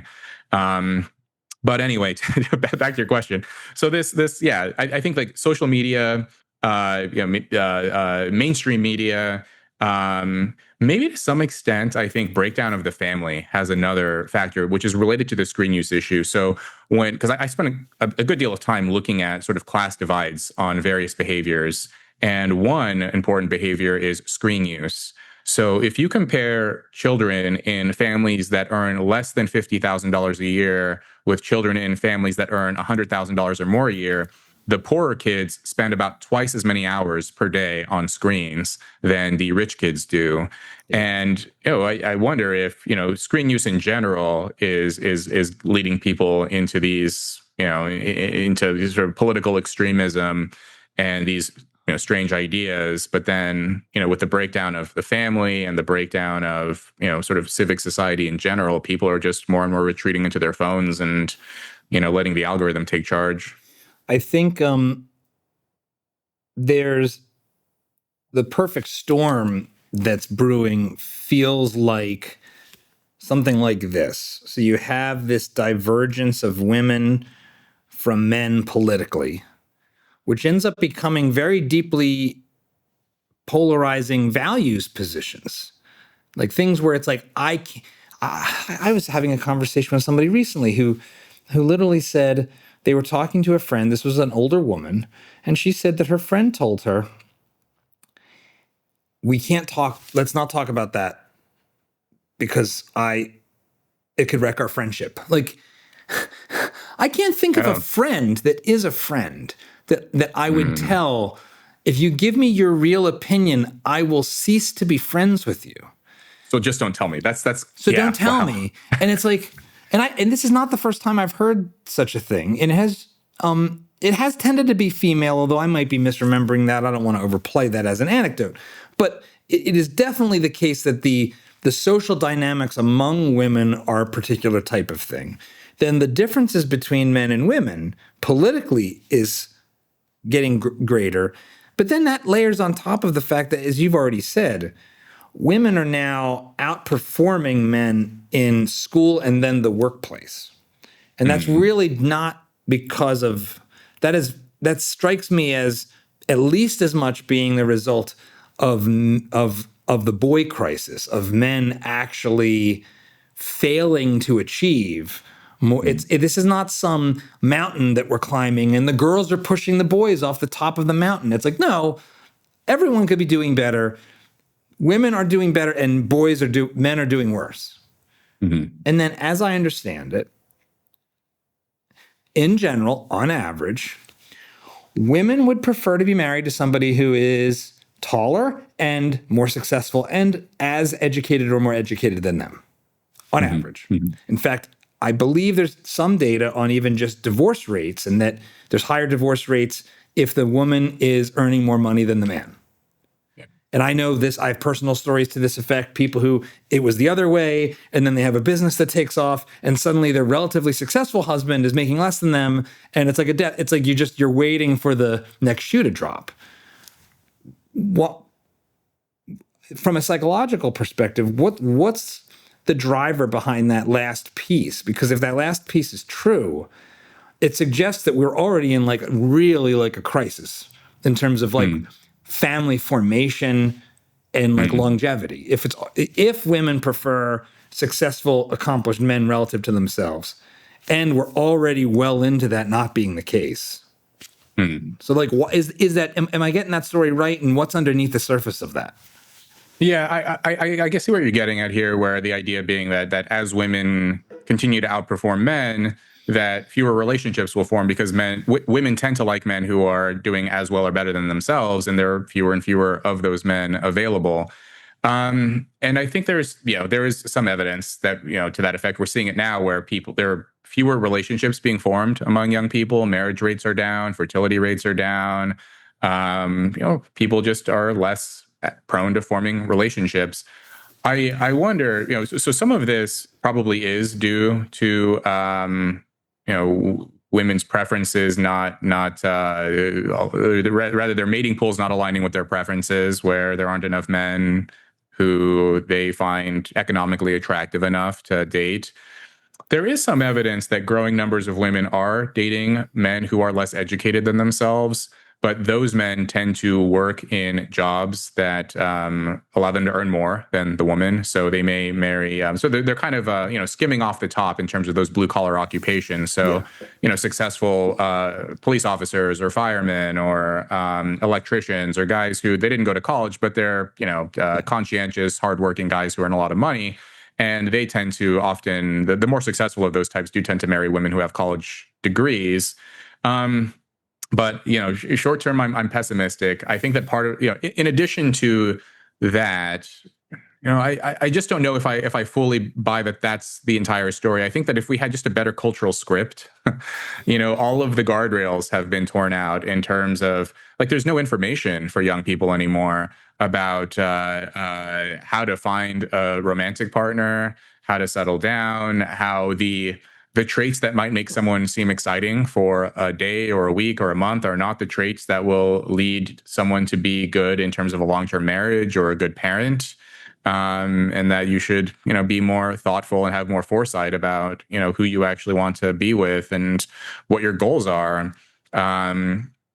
People used to date with the idea of marriage in mind, and now I think people are dating to let's just see where this goes. Right. I'm no expectations. Let's just have a good time. And if we happen to somehow organically fall into something we both like, then maybe we'll get married. And no one treats other important goals this way. No one treats education that way. Like, oh, I'm just going to go along in school. And if I like it, and if I don't, I don't. It's no, you have to put in effort. You have to think about what you want. You have to think about where to apply and make a plan for yourself. Same thing with career. No one goes into a job interview thinking, well, if we vibe and I connect and we like each other, then maybe. And if not, it's cool. It's, oh, I have a job interview. I got to take this seriously. This is my future. No one goes on dates like that. No one thinks about their relationships like that. They take their education and their career more seriously than the person that they'll spend their entire life with, potentially. So I think we don't have those cultural scripts in place anymore. And then if you do try to talk about it, you'll often get condemned or castigated. You may remember this, John. I just learned about this a couple of years ago. There was this woman, Susan Patton, who publicly became known as the Princeton Mom. So she wrote this op-ed. So she was a Princeton alumna herself. She wrote this op-ed in 2013 for the Princeton student newspaper. And she essentially implored the women at Princeton to find a husband. She said, look, you're around a bunch of smart, ambitious guys. You should start looking for a husband now, because you're never going to be surrounded by so many, smart, handsome, hardworking, whatever young men in different contexts. Once you enter the workforce, it's going to be a lot different. And the response was from a lot of the kind of media outlets. It was, oh, she's a traitor to feminism. How dare you tell women to start thinking about marriage? And this is so bad and blah, blah, blah. And it was sensible advice from an older woman who had lived some life and maybe had a bit of wisdom to draw on and was trying to get these women to think about, what they want for their futures. And yeah, if you talk about this now, it's just that's the kind of reaction you'll get. So that's another part of it. But in the long run, I don't think this is going to be that. So short-term pessimistic. I think in the long run, we'll be okay. There's very interesting work on assortative mating going back centuries now, where ultimately people do end up pairing with those who are compatible with themselves, who they find some promise and potential in. So, for example, there's this economic historian I like named Gregory Clark, and he looked at assortative mating. He traced surnames in various European countries dating back centuries and found that even in eras where women were unable to enter the workforce, men still tended to marry women who were of the same social status as themselves. And he did this by comparing the man to the occupation of the woman's father. And they tended to be matched on those levels. And men tended to like those women because those women were inheriting something, traits like intelligence, conscientiousness, work ethic. These men were picking up on something. So even if your resume is not exactly the same, I think women will still be drawn to smart, interesting men, the kind of guys who maybe they didn't go off to college, but they're very clearly curious and interesting and smart and getting their information from books and podcasts and YouTube lectures and so on. And I think smart people and competent and ambitious people, they tend to find each other somehow or another. This has been one of the dynamics that obscures a reasonable understanding of what's happened with inequality in this country, as I understand it. That there's another inflection point in our recent history, which is roughly 1971, and that's this point that is looked to as a divergence from between productivity and median wages, or an increase in inequality. They had this sort of compression in the area that everyone's nostalgic for, the 50s and 60s, especially the 50s. Oh, this was when? Oh, marginal tax. If you're on the left, you look to the 50s and say, hey, 90% marginal tax rates, super heavily regulated economy, with an asterisk. And it was going like gangbusters. And if you're on the right, you say super intact family, leave it to beaver values. And there's at least truth in some of all that. But this change point in 1970 gets masked because of the sorting. So if you have a world where most women aren't working, and then you start to have a world where more and more women are working, and men and women are still sort of pairing on the basis of similarities, what you end up with is doctors marry doctors, lawyers marry lawyers, and you get like a doubling at the high end, where two married professionals in New York City are both two six-figure folks, and they're now that much further away from the couple that's a firefighter and a teacher, etc. Have you looked at any of that kind of the way that Yeah. sort of plays out, and especially like given that is another sort of stratification engine? Yeah. There's some interesting work here that as gender inequality has declined, economic inequality has increased for those reasons that you're describing here. That as it's become easier for high earning professionals to meet and date and marry one another, they're hoarding a lot of the advantages that they have. And yeah, it's interesting here where now people are matching based on career ambitions, education, and so on. And that I think a lot of people, especially people who are more on the progressive left, they think that all these good things should go together. Well, gender equality is good and economic equality is good. So, of course, if one goes up, so should the other. But that's not the way the world works. Often, when one goes up, the other goes down. You see the same thing with inequality and poverty, where in societies with a lot of inequality, they have the least amount of poverty. And in societies with relatively little inequality, they tend to be very poor. So North Korea has very little inequality, but they're very poor. A lot of undeveloped societies, there's little inequality because everyone's poor. As societies get wealthier, inequality grows because rich people who are productive and successful earn a lot of money. But well, and I would even push on that in the sense that the inequality grows on paper, and I know this is there. Even people on the right will hate this, depending on where you're coming from. But inequality on paper goes up, but there is very much a threshold in which wealthy societies like the United States or the first world, let's say, like a lot of like daily life's experience gets similar. So a really well-off doctor, they might drive a much nicer car than a firefighter, except that in America in 2025, a Honda Accord is a pretty nice car, and an AMG Mercedes isn't as nicer a car as its price tag looks. Like they're still cars. They have air conditioning, they have leather seats. So there's this sort of like numerical inequality that isn't really directly correlating to the physical experiential inequality. I'm not saying that's always true. Flying private's way better than coach or Spirit Airlines. But flying's still better than not flying. So like there's it's just an interesting it's complicated. I think your point. It's interesting. I'm speaking about sort of the numerical inequality you're describing. But and often the higher up you go, the greater the inequality gets on paper. But in terms of lifestyle, they're very similar. So there's greater inequality between Peter Thiel and Elon Musk than there is between you and me and Peter Thiel, right? Because Peter Thiel, he's worth whatever, 10 billion. Elon Musk is worth 100 billion. So they have a $90 billion gap between them, whereas you and I have only a $10 billion gap between Peter Thiel. But those two guys have a much similar lifestyle with each other than you and I do with either one of them, right? So it's a good point.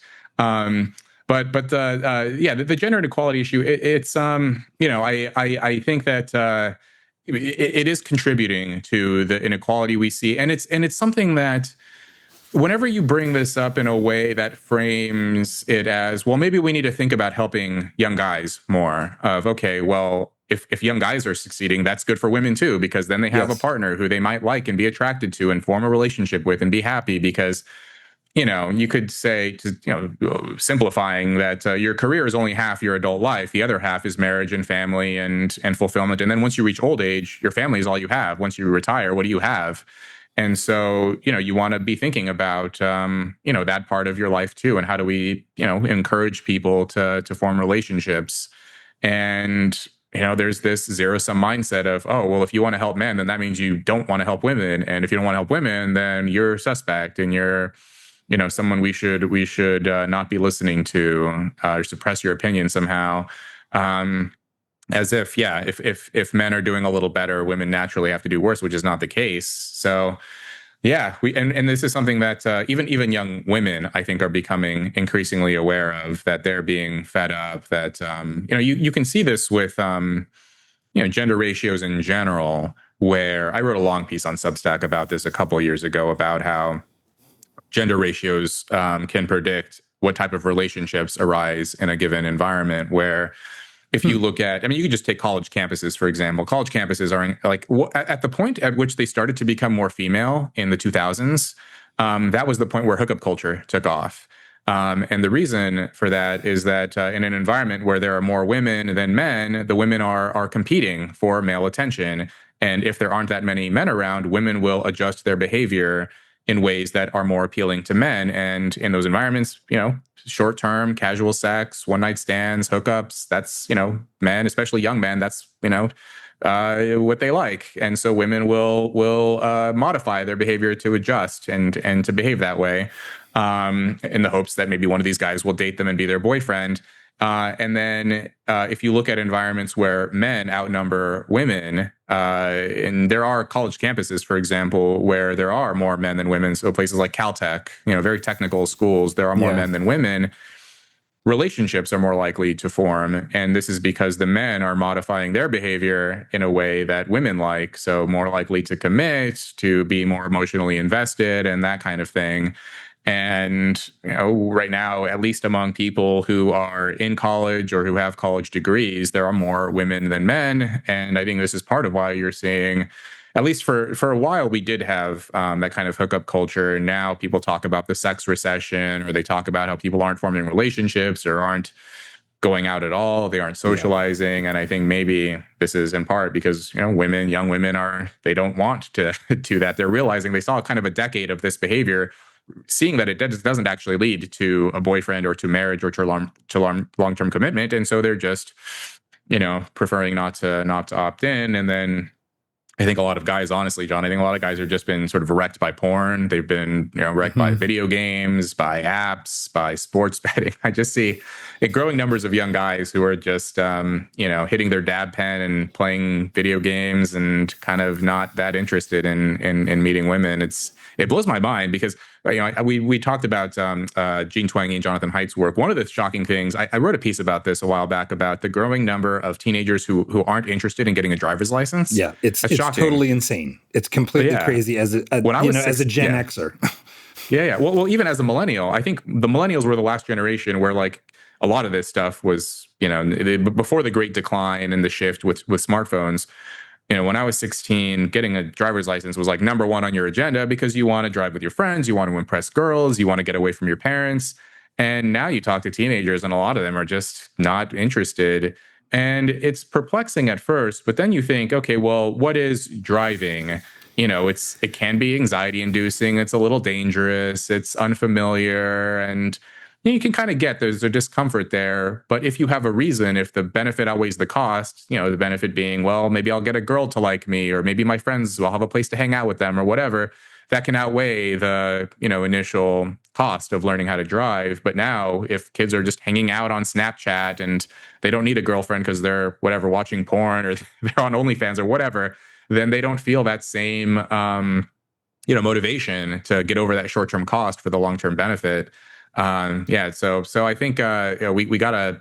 I share the libertarian instinct of maybe we shouldn't overregulate, but we got to do something. I think to get young people at least to not be spending so much time on screens and watching graphic material and content.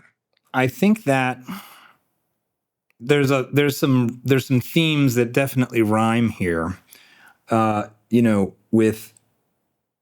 With your idea of luxury beliefs and what I would call just a broader wealth disease that worries me when I think about the things that are ailing the West.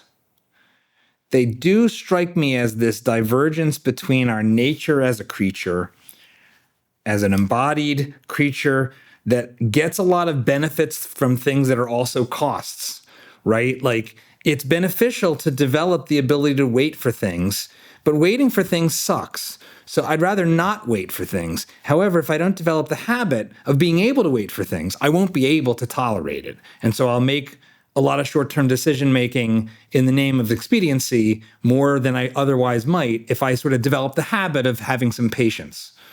The world used to impose patience on us because that was just the way it goes. Like, oh, my mom's going to take me shopping. I don't have a phone.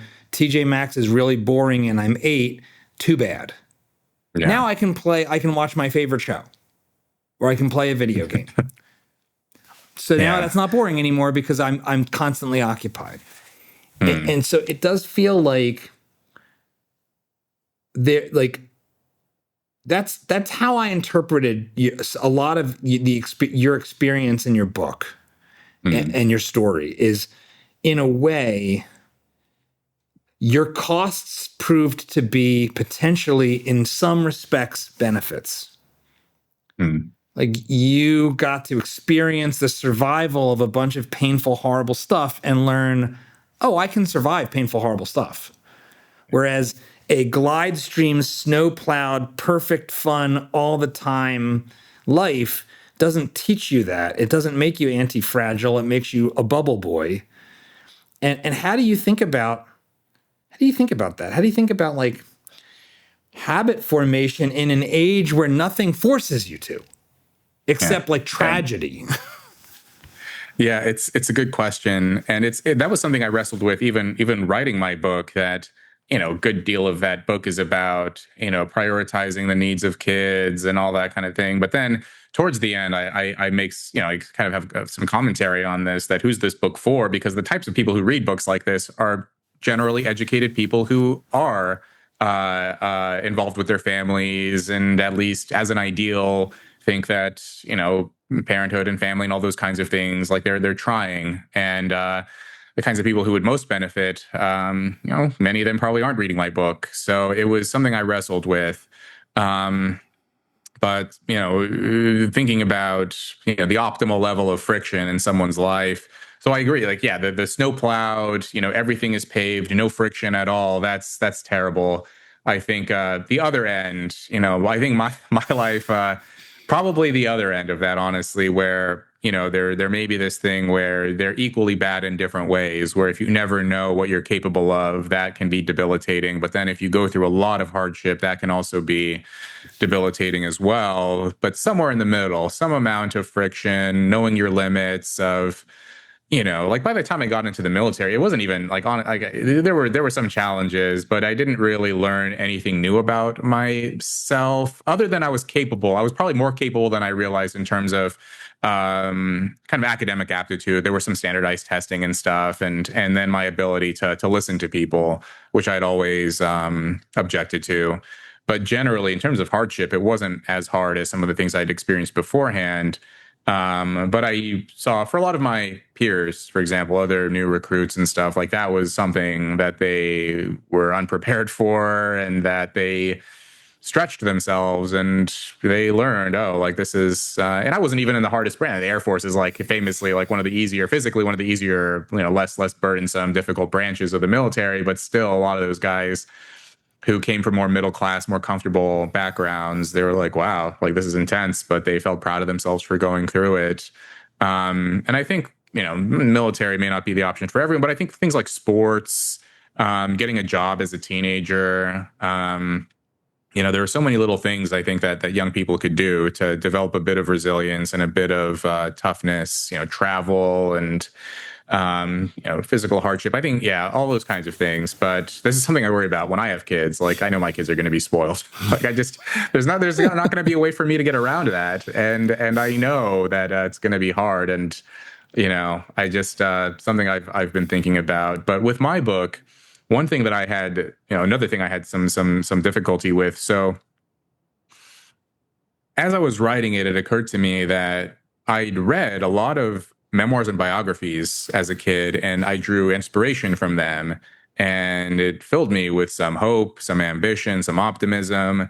Um, and then somewhere along the way, probably in college, maybe in grad school, I started to become suspicious of those narratives. I Hmm. absorbed this unconsciously. It's not, I started to downplay the role of agency, and in my mind increase the role of systemic forces, statistics, data, these kinds of things Yeah. that don't look at a person's responsibility and agency in their own lives. And when I was writing the book, I wrote about how we need to be thinking about how to reform society, cultural norms. Maybe there are some policy solutions and so on, trying to I guess, distance myself from getting people to think, oh, this is just a standard bootstraps kind of story. Oh, you just work really hard and anyone can get into Yale. You just got to put in the effort. I was worried that people would interpret my book that way. And so I, tried to write, to get people to understand that it wasn't that. When the book came out, I started to get these emails from people, former foster kids, kids who survived poverty and abuse and all kinds of horrible things. And they were like, hey, Rob, your book really inspired me. And I decided to go back to school, or I decided to, get in touch with my long lost relative, or recommit to my marriage, or whatever it was. And I started to think, like, I can't tell these people, oh, that's not the message of the book. You shouldn't be inspired by this book. The book is about how it's about these other things we should be thinking about, not about your personal inspiration and hope and ambition and optimism and all those things. I'm like, oh, I realized when you're going through something difficult in your life, you're looking for those stories. You long for, images and role models and hope. And then, maybe this is related to this, this kind of wealth disease you're describing, that once life becomes too comfortable, you start to lose sight of what's really important to people. And I started to fall into this pattern of relying too much on statistics and data and surveys, and focusing less on what you can do as an individual. And it came through in my book because I was describing my life. Oh, yeah, it sure does. As I was doing it, I wasn't thinking like, well, people are going to be inspired by this, aren't they? I'm just describing my life. But people naturally are drawn to those stories, regardless of whether it was intended or not. So it was an interesting sort of lesson, even in my own mind, of, oh, I absorbed all these unconscious ideas just through being around academics and people who think in this way. So yeah, and yeah, just sort of be more introspective about that. That's really interesting to hear you sort of say that you had started that you were struggling with the worry that people would misinterpret what you're saying. And one of the things that I've drawn on in my own life along these lines, and I've lionized for myself to some extent, is that my dad's a doctor.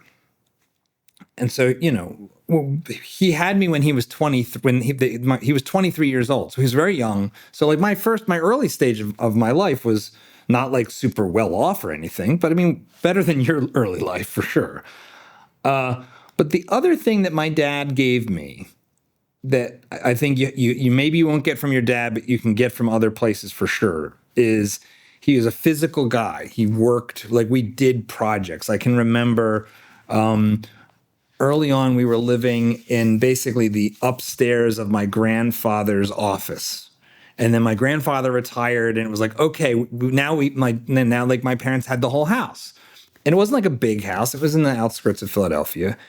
And like I helped my dad demo the house, like the lower floor, and lay tile and do all this physical stuff. And when you do physical stuff and you live in physical reality, it teaches you about agency and about the limits of theory, because you can draw the things on paper, but then when you have to do them, there's all these hacks and shims and tweaks and little techniques that make the difference between doing it well or having it be a disaster.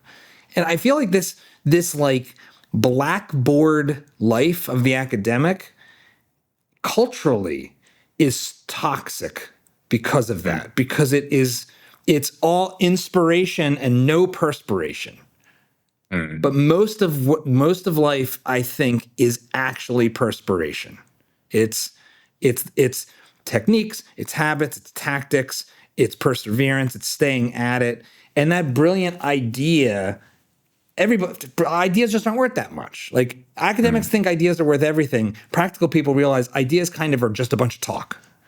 You've lived in these worlds. I mean, I think the military is a great example of another place where you can get the physical reality. How do you think about that? How do you think about the importance of experiencing physical reality? Yeah, well, I think it also fuels a lot of the mental health crises for young people, being detached from physical reality as the world gets safer. There's this idea of concept creep that, as the amount of overt harm shrinks, people fill that void with imagined harms. And I had this conversation with this journalist a while back who You read this book. It was another memoir, Educated by Tara Westover.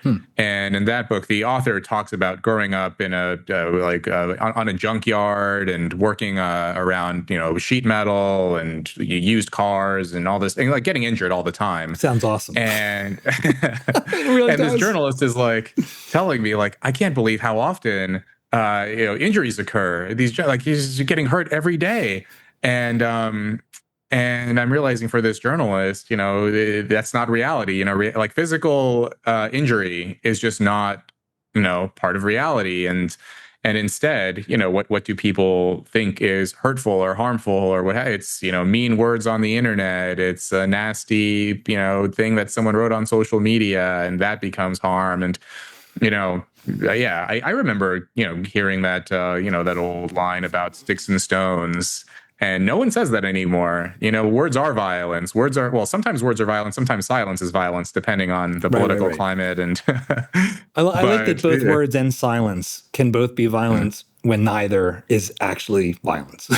Right. Yeah. I mean, neither are violence, but we've reached this point where people will say that with a straight face and seemingly actually believe it. And, once you've experienced actual, physical danger, physical reality, you know what it's like to break a bone or get a scrape or get punched or something. You think, oh, you read something mean on the internet and it's nothing. It's immaterial. It has nothing to do with you. But yeah, it's a strange thing now where as we live more and more in virtual reality, our definitions shift over time and we start to imagine harms that have been done to us instead of, living in the real world where people, actually do have real harms, real problems. You made a reference to Abigail Schreier's book, Bad Therapy. You've got a PhD in psychology. And you lived quite a bit of what people would call trauma. How do you think about trauma, and what's your advice for navigating it? And I'll set the stage a little bit selfishly with something that I'm still trying to figure out how much to talk about on this show and in public, but I've been encouraged to do so by other families, so I will. My wife and I said this a little bit to you off air before we started recording, have adopted a teenage boy from another country who, by all accounts, had a lot of trauma in his life. Almost definitionally, being when you're separated from your parents, it's fundamentally traumatic. We've also had to do, as part of the process, tens of hours of trauma training. And two things, as I sit here, which may change over time and probably will, I have noticed. Number one, he's actually, in a lot of respects so far, a more stoic and resilient kid than the average American, which is not surprising. And this is, my unpopular opinion relative to my audience is I'm generally far more pro-immigration than most American right-wingers, being in Texas, and except for a lot of reasons. Legal immigration, that is. But then you see that there too. People come from horrible war-torn countries and they don't immediately go to a therapist's office. They go get a job like every other American that's ever come across the pond and build a life for themselves. And so I'm seeing that with our new son, but I'm also a parent and I'm sensitive and I don't want to play into my priors and be like, therapy is a bunch of bullshit and we over-traumatize everything. And it's actually traumatizing to excessively probe people's trauma and force them to relive stuff that sucked. And that's actually the traumatizing part, not the trauma, or it at least doesn't make it better. How do you think about navigating your own past, and for people that have challenging pasts, whether it's our kids or ourselves, and using psychological tools effectively and not letting them pick at a wound and never let it heal? Yeah, it's a good question. I think it very much depends on the person and the context and the circumstances. There's no one size fits all blanket advice of, well, everyone who went through some type of hardship should go to therapy. Some people are more sort of constitutionally prone to trauma, and some people aren't, and some people are more resilient than others, intrinsically. And You see people who, by all accounts have had relatively fortunate lives, but they've somehow convinced themselves that they've been traumatized. And then you have people at the other extreme end who've been through a lot and, managed to keep it going. But most people fall somewhere in the middle.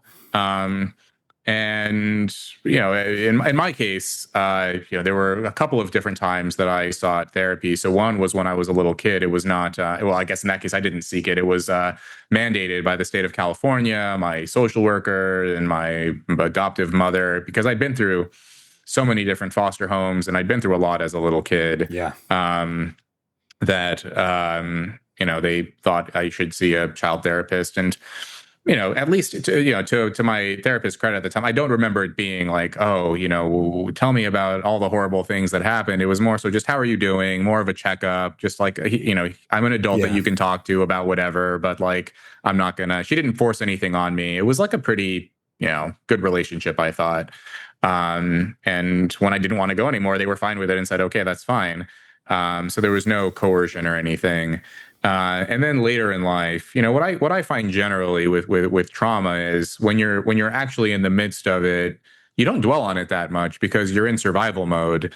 And when life is really hard and you're just struggling day to day, you're just, you're not dwelling on your own misfortunes. You're thinking, how do I get to tomorrow and the next week and the next month, and just kind of,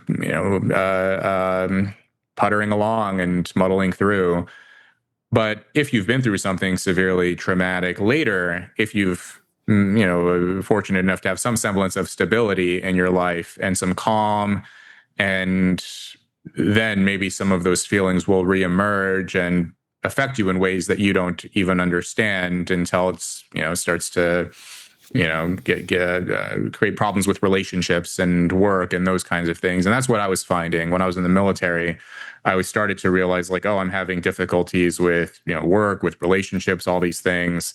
And sought some treatment, got some help, and it was helpful for me at that time. And then I find, I think a lot of people, they want to make therapy a lifestyle where they go forever. I think if you're experiencing acute issues, and it's very clearly affecting you in some way, get it addressed, work through it. And I don't think, depending on the person, but generally I don't think it needs to be prolonged. Part of the role, I think, of sort of a healthcare provider is to obviously understand when someone is, and I'm not a clinical psychologist by any means. This is just sort of, one man's opinion. But part of the role of a healthcare provider is to recognize when someone is sick and get them help, and also to recognize when someone is recovered and healthy and to let them go.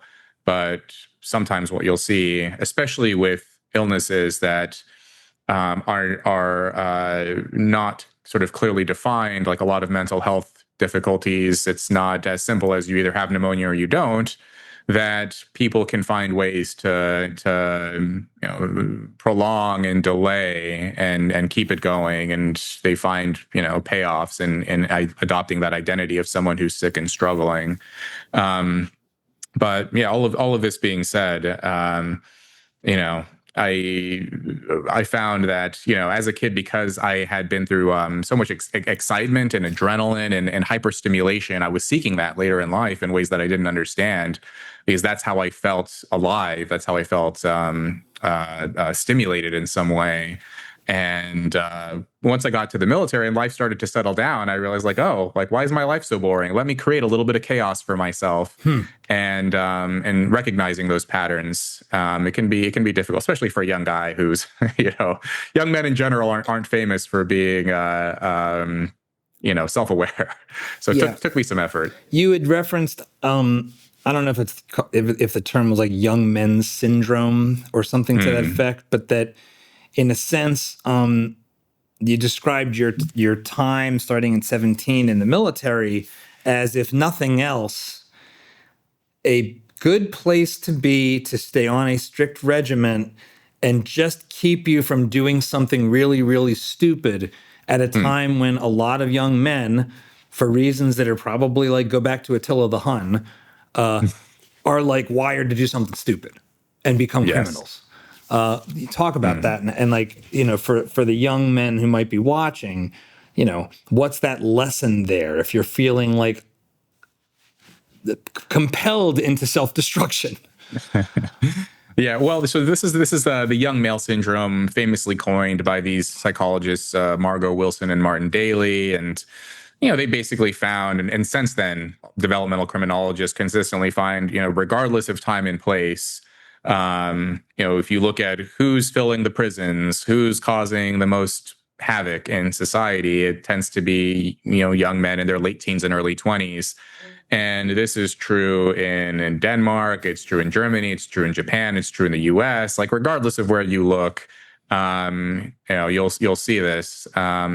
And this can be exacerbated by culture, socioeconomic factors, all kinds of things. But regardless of the particular time and place, you'll still see, well, who are the criminals in this society? You go to the prison and it'll be a bunch of young guys. Yeah.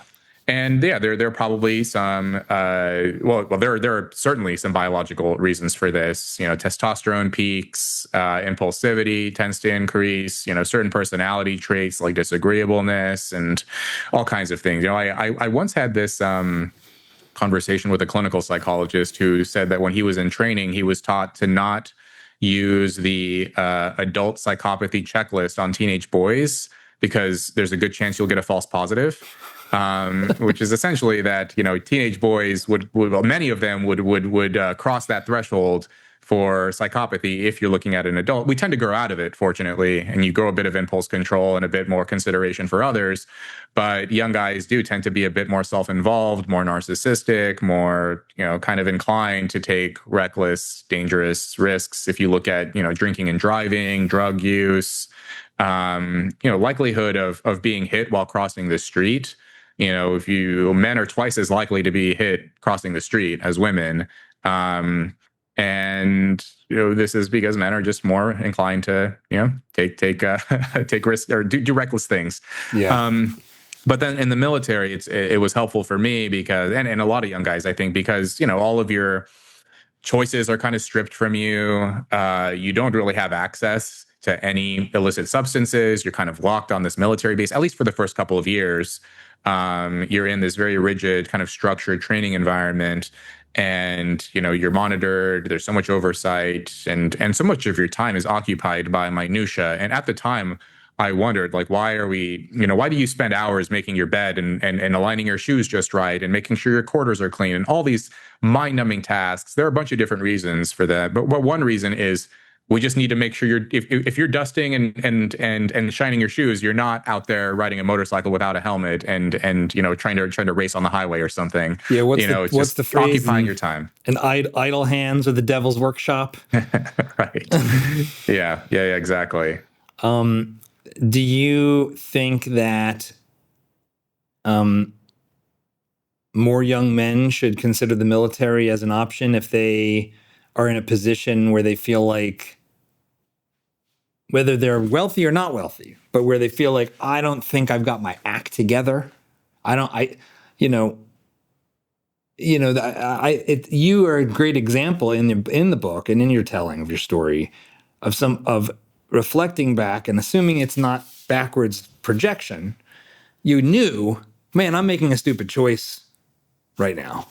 Like this, stupid as defined as not in my long-term interests. I'm making a choice now that harms my long-term interest, and you reflect on that at multiple points. But there is that point where you decide for yourself, I think I need this. How many more guys need it than are currently considering it, do you think? I don't mean quantitatively, but just as a general idea. Yeah. I would say probably more than are currently enlisting, but it's always hard to, like you said, like blanket advice. There are some guys who would benefit from it, no doubt, and then there are other guys who maybe it's not the right choice. I mean, part of the problem is, if you look at the latest statistics from Department of Defense, something like 76% of young Americans wouldn't even qualify to enlist. Yeah. And the number one reason is obesity, but there are other reasons involving substance abuse, criminal records, mental health issues. All of those things are increasing. And so, it's just funny, like a lot of those, like obesity, decriminalizing drugs, body positivity, all these kinds, these are all contributing to this national security issue where young people, even if they wanted to, they couldn't enlist. But assuming you are, physically and mentally equipped to join and you're feeling aimless and adrift, I would say give it some thought. Don't just talk to recruiters. Recruiters like to tell you things that will get you to join.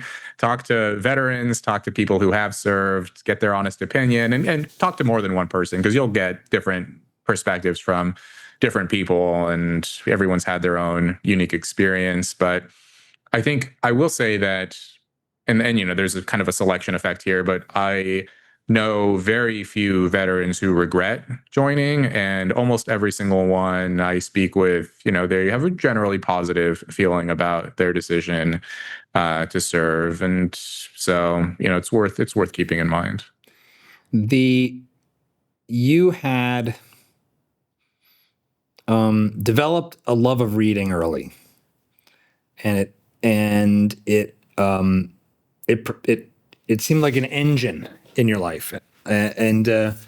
What is your advice in an age where that is it's like a hard pill to swallow today?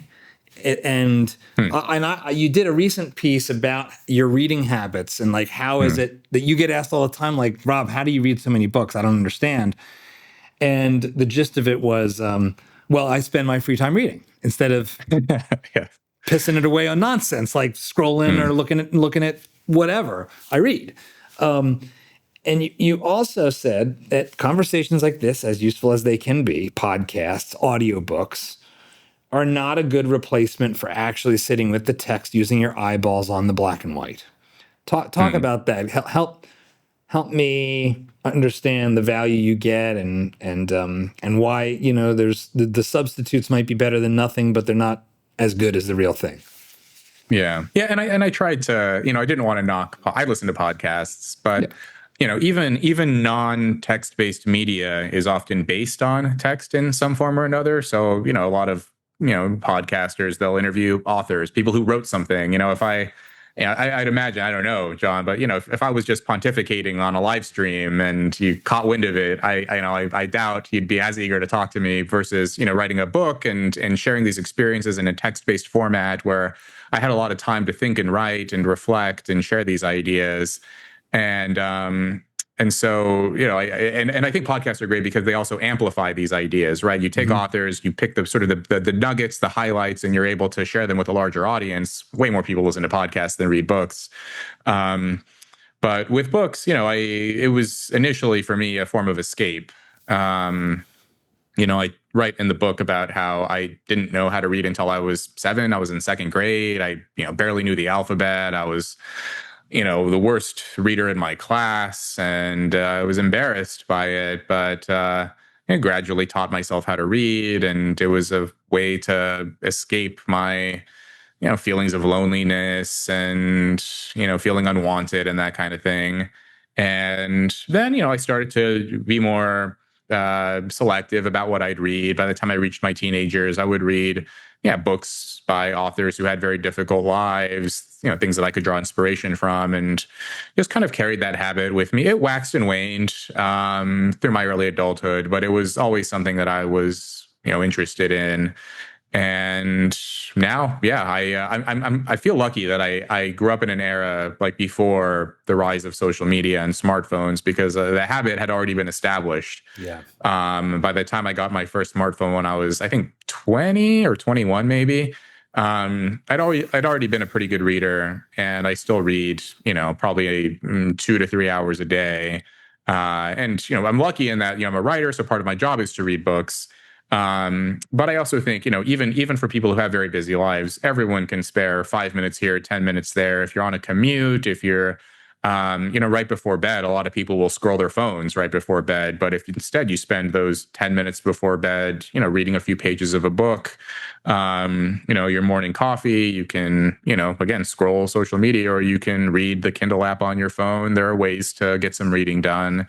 Audiobooks are fine too. I personally prefer text, but people who are on the go, Audiobooks can be great too. So yeah, I Yeah. just think reading is it's an important skill set, and we're losing sight of it. Even I talk to professors and academics, and they're sounding the alarm with young people who are just losing the ability to focus and then retain large amounts of material. If you are in the cognitive elite that has Hmm. been captured by luxury belief nonsense, things like there's no difference between men and women, which is it's the weirdest one that's gone popular for me. It's this has been a lot of our conversation today. These the impacts of this. But if you've somehow woken up enough to be like, my friends believe a lot of nonsense. What's your advice? What's your advice for how to navigate that in a world where we're very social creatures and the reputational costs of making changes to things like this are high? We really can feel penalized by being the black sheep in the group. We don't like it. So what's your advice? Well, depending on how much discomfort there is, it may be worth finding a different friend group. Um, it can, if it's, I don't think it's worth getting into political arguments in general. I really don't. I think very few people's minds are changed by getting into politics and, wielding facts and logic to outwit the other person. I don't think I've ever seen anyone change their mind that way. Um, what I found, and I've done, this in different ways in my own life, if I, especially when I was more around, sort of progressive left leaning people, is I just would avoid politics. But if it would come up, I wouldn't argue. I would just, I would send articles from sources that they would trust, right? So if they like the New York Times or CNN or something, like here's an interesting article. Sometimes they would be old because before the Great Awakening, the New York Times would publish things that were, Coherent. well, yes, exactly. So yeah, the articles from 2013, but maybe worth looking into, and trying to find sources that they would accept and maybe incorporate into their own worldview, and be very sort of gentle and indirect about it. And generally, I find that that's more effective. But then on the other hand, yeah, I think it is worth finding other people who you can be forthright around, speak your mind, and to not stifle yourself. So it is like we're like social creatures. We have friends. We want to be well liked by our peer group. And so I think it's about sort of choosing your moments. If you hear something crazy, maybe if the goal is to get the other person to not be crazy anymore, jumping right on it and saying you're crazy isn't going to work. Saying, oh, okay, and then keep that in mind. And then if you find, if there's a gentle, indirect way to get them to reconsider it, and it may take a few attempts, then maybe they'll come around. I have seen this work, and people have also written me saying, hey, I was a full defund the police guy, and then I started reading what you wrote and seeing that you were linking to statistics and survey data and everything else, and I started to think, well, maybe this isn't right, and managed to change their mind. But it was very gradual process. So, but yeah, I get it. It's so hard, especially if you are like the sole person in the group who is trying not to stir any waves and get people upset. What has your intellectual energy really like full attention right now? What are you working on that is sort of at the edge of your capabilities and you're grappling with it? And Yeah, well, I have this piece that I'm tinkering with about this discussion related to our conversation earlier about young guys, what's going on. Well, basically the piece is wrestling with this question of is manhood a cultural construct or not? Is it innate or is it not? And unsurprisingly, the answer is it's a little bit of both. But I think people, including me, have long had this misconception that like I like obviously biology is real and that there are males and females. That's indisputable. Although some people would like to dispute that. But the role, like there is a cultural construct, I think, around the title of man, Yeah. and there is there've long been sort of rites of passage, rituals, social recognition, and customs involved that shepherded boys into men, into that cultural conception of manhood. That now you're a man, and so I've been trying to like find ways to communicate this, and that would ideally not be dismissed by one side or the other, because you could imagine people on the right might say, "Oh, he's saying, oh, manhood is a cultural construct. That sounds like some left-wing academic nonsense to me." And then people on the left saying, "Oh, you're saying that manhood is important. How dare you? I'll just ignore you." And so I'm trying to communicate it in a way that makes sense to everyone, and that sort of integrates the biology with the culture, nature and nurture, all those kinds of things. So it's been a struggle. I've been working on it for about 3 months now. You remind me of a quote I pulled from, I'm not remembering now which article. I want to read it though, because it cuts to this, and I found it really provocative and really literally provocative, like provoking of thoughts for me. And it's like, unlike femininity, which is grounded in biological milestones such as menstruation or childbirth, masculinity has always required external validation. A girl becomes a woman through processes largely beyond her control. A boy, by contrast, must prove he is a man through work, risk, sacrifice, and service. In traditional societies, this meant demonstrating value to the group. Today, however, the scaffolding that once guided boys into manhood has eroded. The expectations once placed on young men to work, support others, and pursue self-mastery have largely disappeared. As a result, many are adrift. I'm struck by something that, in some ways, as often oblique as it can feel for the listener, at the center of like what I think about, right, for a long time now, as a father, someone that worried about the West and about America and big abstract ideas, but at the core, it's, what does it mean to be an adult? Like, if there's sort of an unspoken, unwritten tagline of Dad Saves America, it's, how do we raise our kids and ourselves to be capable adults that can thrive in a free society and actually want to keep it a free society? Do you have a definition of adulthood or something, like, riff on that? What does adulthood mean to you? Oh, yeah. Well, that's, I mean, yeah, so I'm writing this piece about manhood, but yeah, adulthood, the thing that comes immediately to mind, I guess there's maybe sort of early adulthood and mature adulthood. So the early, I think it would be sort of being self-sufficient. Do you rely on others to take care of you, or can you take care of yourself? And that's kind of the transition out of your kind of, late teens and early 20s, the ability to sustain yourself without relying on your parents or the state or whatever. And then, yeah, I guess mature adulthood would be, now that you are self-sufficient, now are you capable of sustaining others? And this could be in the form of resources, if you work a job and you're provisioning, or in the form of direct childcare, if you are a stay-at-home mom or stay-at-home parent of some kind, that you have these people who rely on you to survive. And that was something I discussed briefly in my book, about how throughout my teenage years I fled as soon as I could, and wanted to be self-sufficient, self-reliant. That was like an ideal I had. I'd been kind of bouncing around these systems, foster homes, all these adults who just didn't feel like I had any control over my life, and then I finally did. And I'd been in that mindset of never rely on anyone.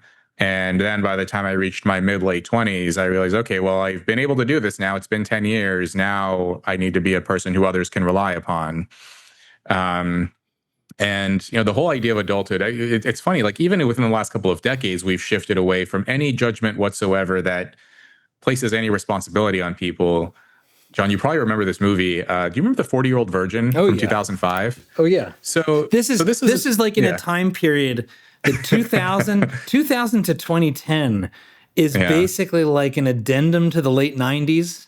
In retrospect, it seemed like it was different because it's post Y2K and post the dot-com bust and 9/11, except that looking back, it's like, oh, no, that's part of this, like, what I would call currently the peak of Western civilization.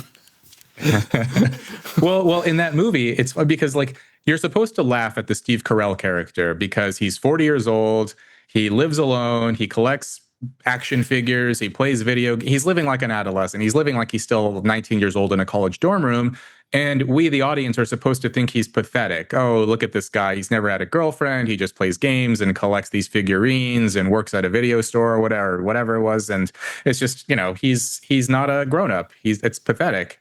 I think today, if you meet a 40-year-old and that's his life, I think we're now told, oh, that's perfectly fine. You shouldn't mock that or make fun of that or judge that in any way. You live your life, that person lives their life. We have no stigma, no shame, no expectations of actually, if you're a 40-year-old man and you're not thinking about relationships and getting married and taking care of people around you and you just want to collect action figures, there's something kind of sad about that. And that, as a society, we have the ability to say there are better and worse ways to live your life, and that's not one of the better ones. But that was, it was 20 years ago, but it feels like, in some ways, so much longer. It's in the before times. Well, I really appreciate the time we've had together today. I wish it was in person. So next time you're in Austin, you have an open invitation to come into our slightly too cold studio after you've exhausted yourself with our mutual friend Chris Williamson, who's great and who I will direct people to because you've got some really great interviews with him over at Modern Wisdom. I ask this of every guest. The show's called Dad Saves America because I think that's a role we play as men, can play, should play, that has a huge impact. And it's more than almost anything else we can do, I think. It ripples out from our family to the community to the society. How do you think about your role in the American story? Wow. The American story. Well, I'm hoping that with Troubled, people will draw some lessons from the book about family, about responsibility, about the missteps that our elites have taken in terms of the norms and cultural standards that they set for the rest of society. And more broadly, people will sometimes say that Troubled is there is a sort of that American story, that American dream aspect to it, which I can't disagree with that. That I believe in the American dream. I think it's real. I think that we see examples of it every day. We don't always see examples in terms of we love the narratives of the rags to riches, someone who starts so low on the rungs of society and achieves outstanding success. But there are more more everyday stories like that all the time. Guys I went to high school with who, they didn't go to college, but they had, really tough home lives. And they started a small business and they got married and they have a family and they're happy. And that's, I think, just as much as a success as, whatever I've achieved or whatever anyone else has, to rise above your circumstances and build a life for yourself and, make sure your kids have a better life than you do. So, I think that's one role. And then probably the phrase that will outlast me and it'll probably go on my gravestone is the luxury beliefs idea. And this idea, I think, may be part of the American story because it really does sort of shine a light on the class divides in America, that class is real. Part of the reason why people fled to the US was to escape those old rigid categories of class in Europe and elsewhere. But, wherever you go, you will see these people making distinctions between social classes. And we should bear that in mind, how different actions and policies and ideas might affect people who are struggling. So, yeah, I'll leave it there. Rob Henderson, thanks for being on Dad Saves America. Thanks, John.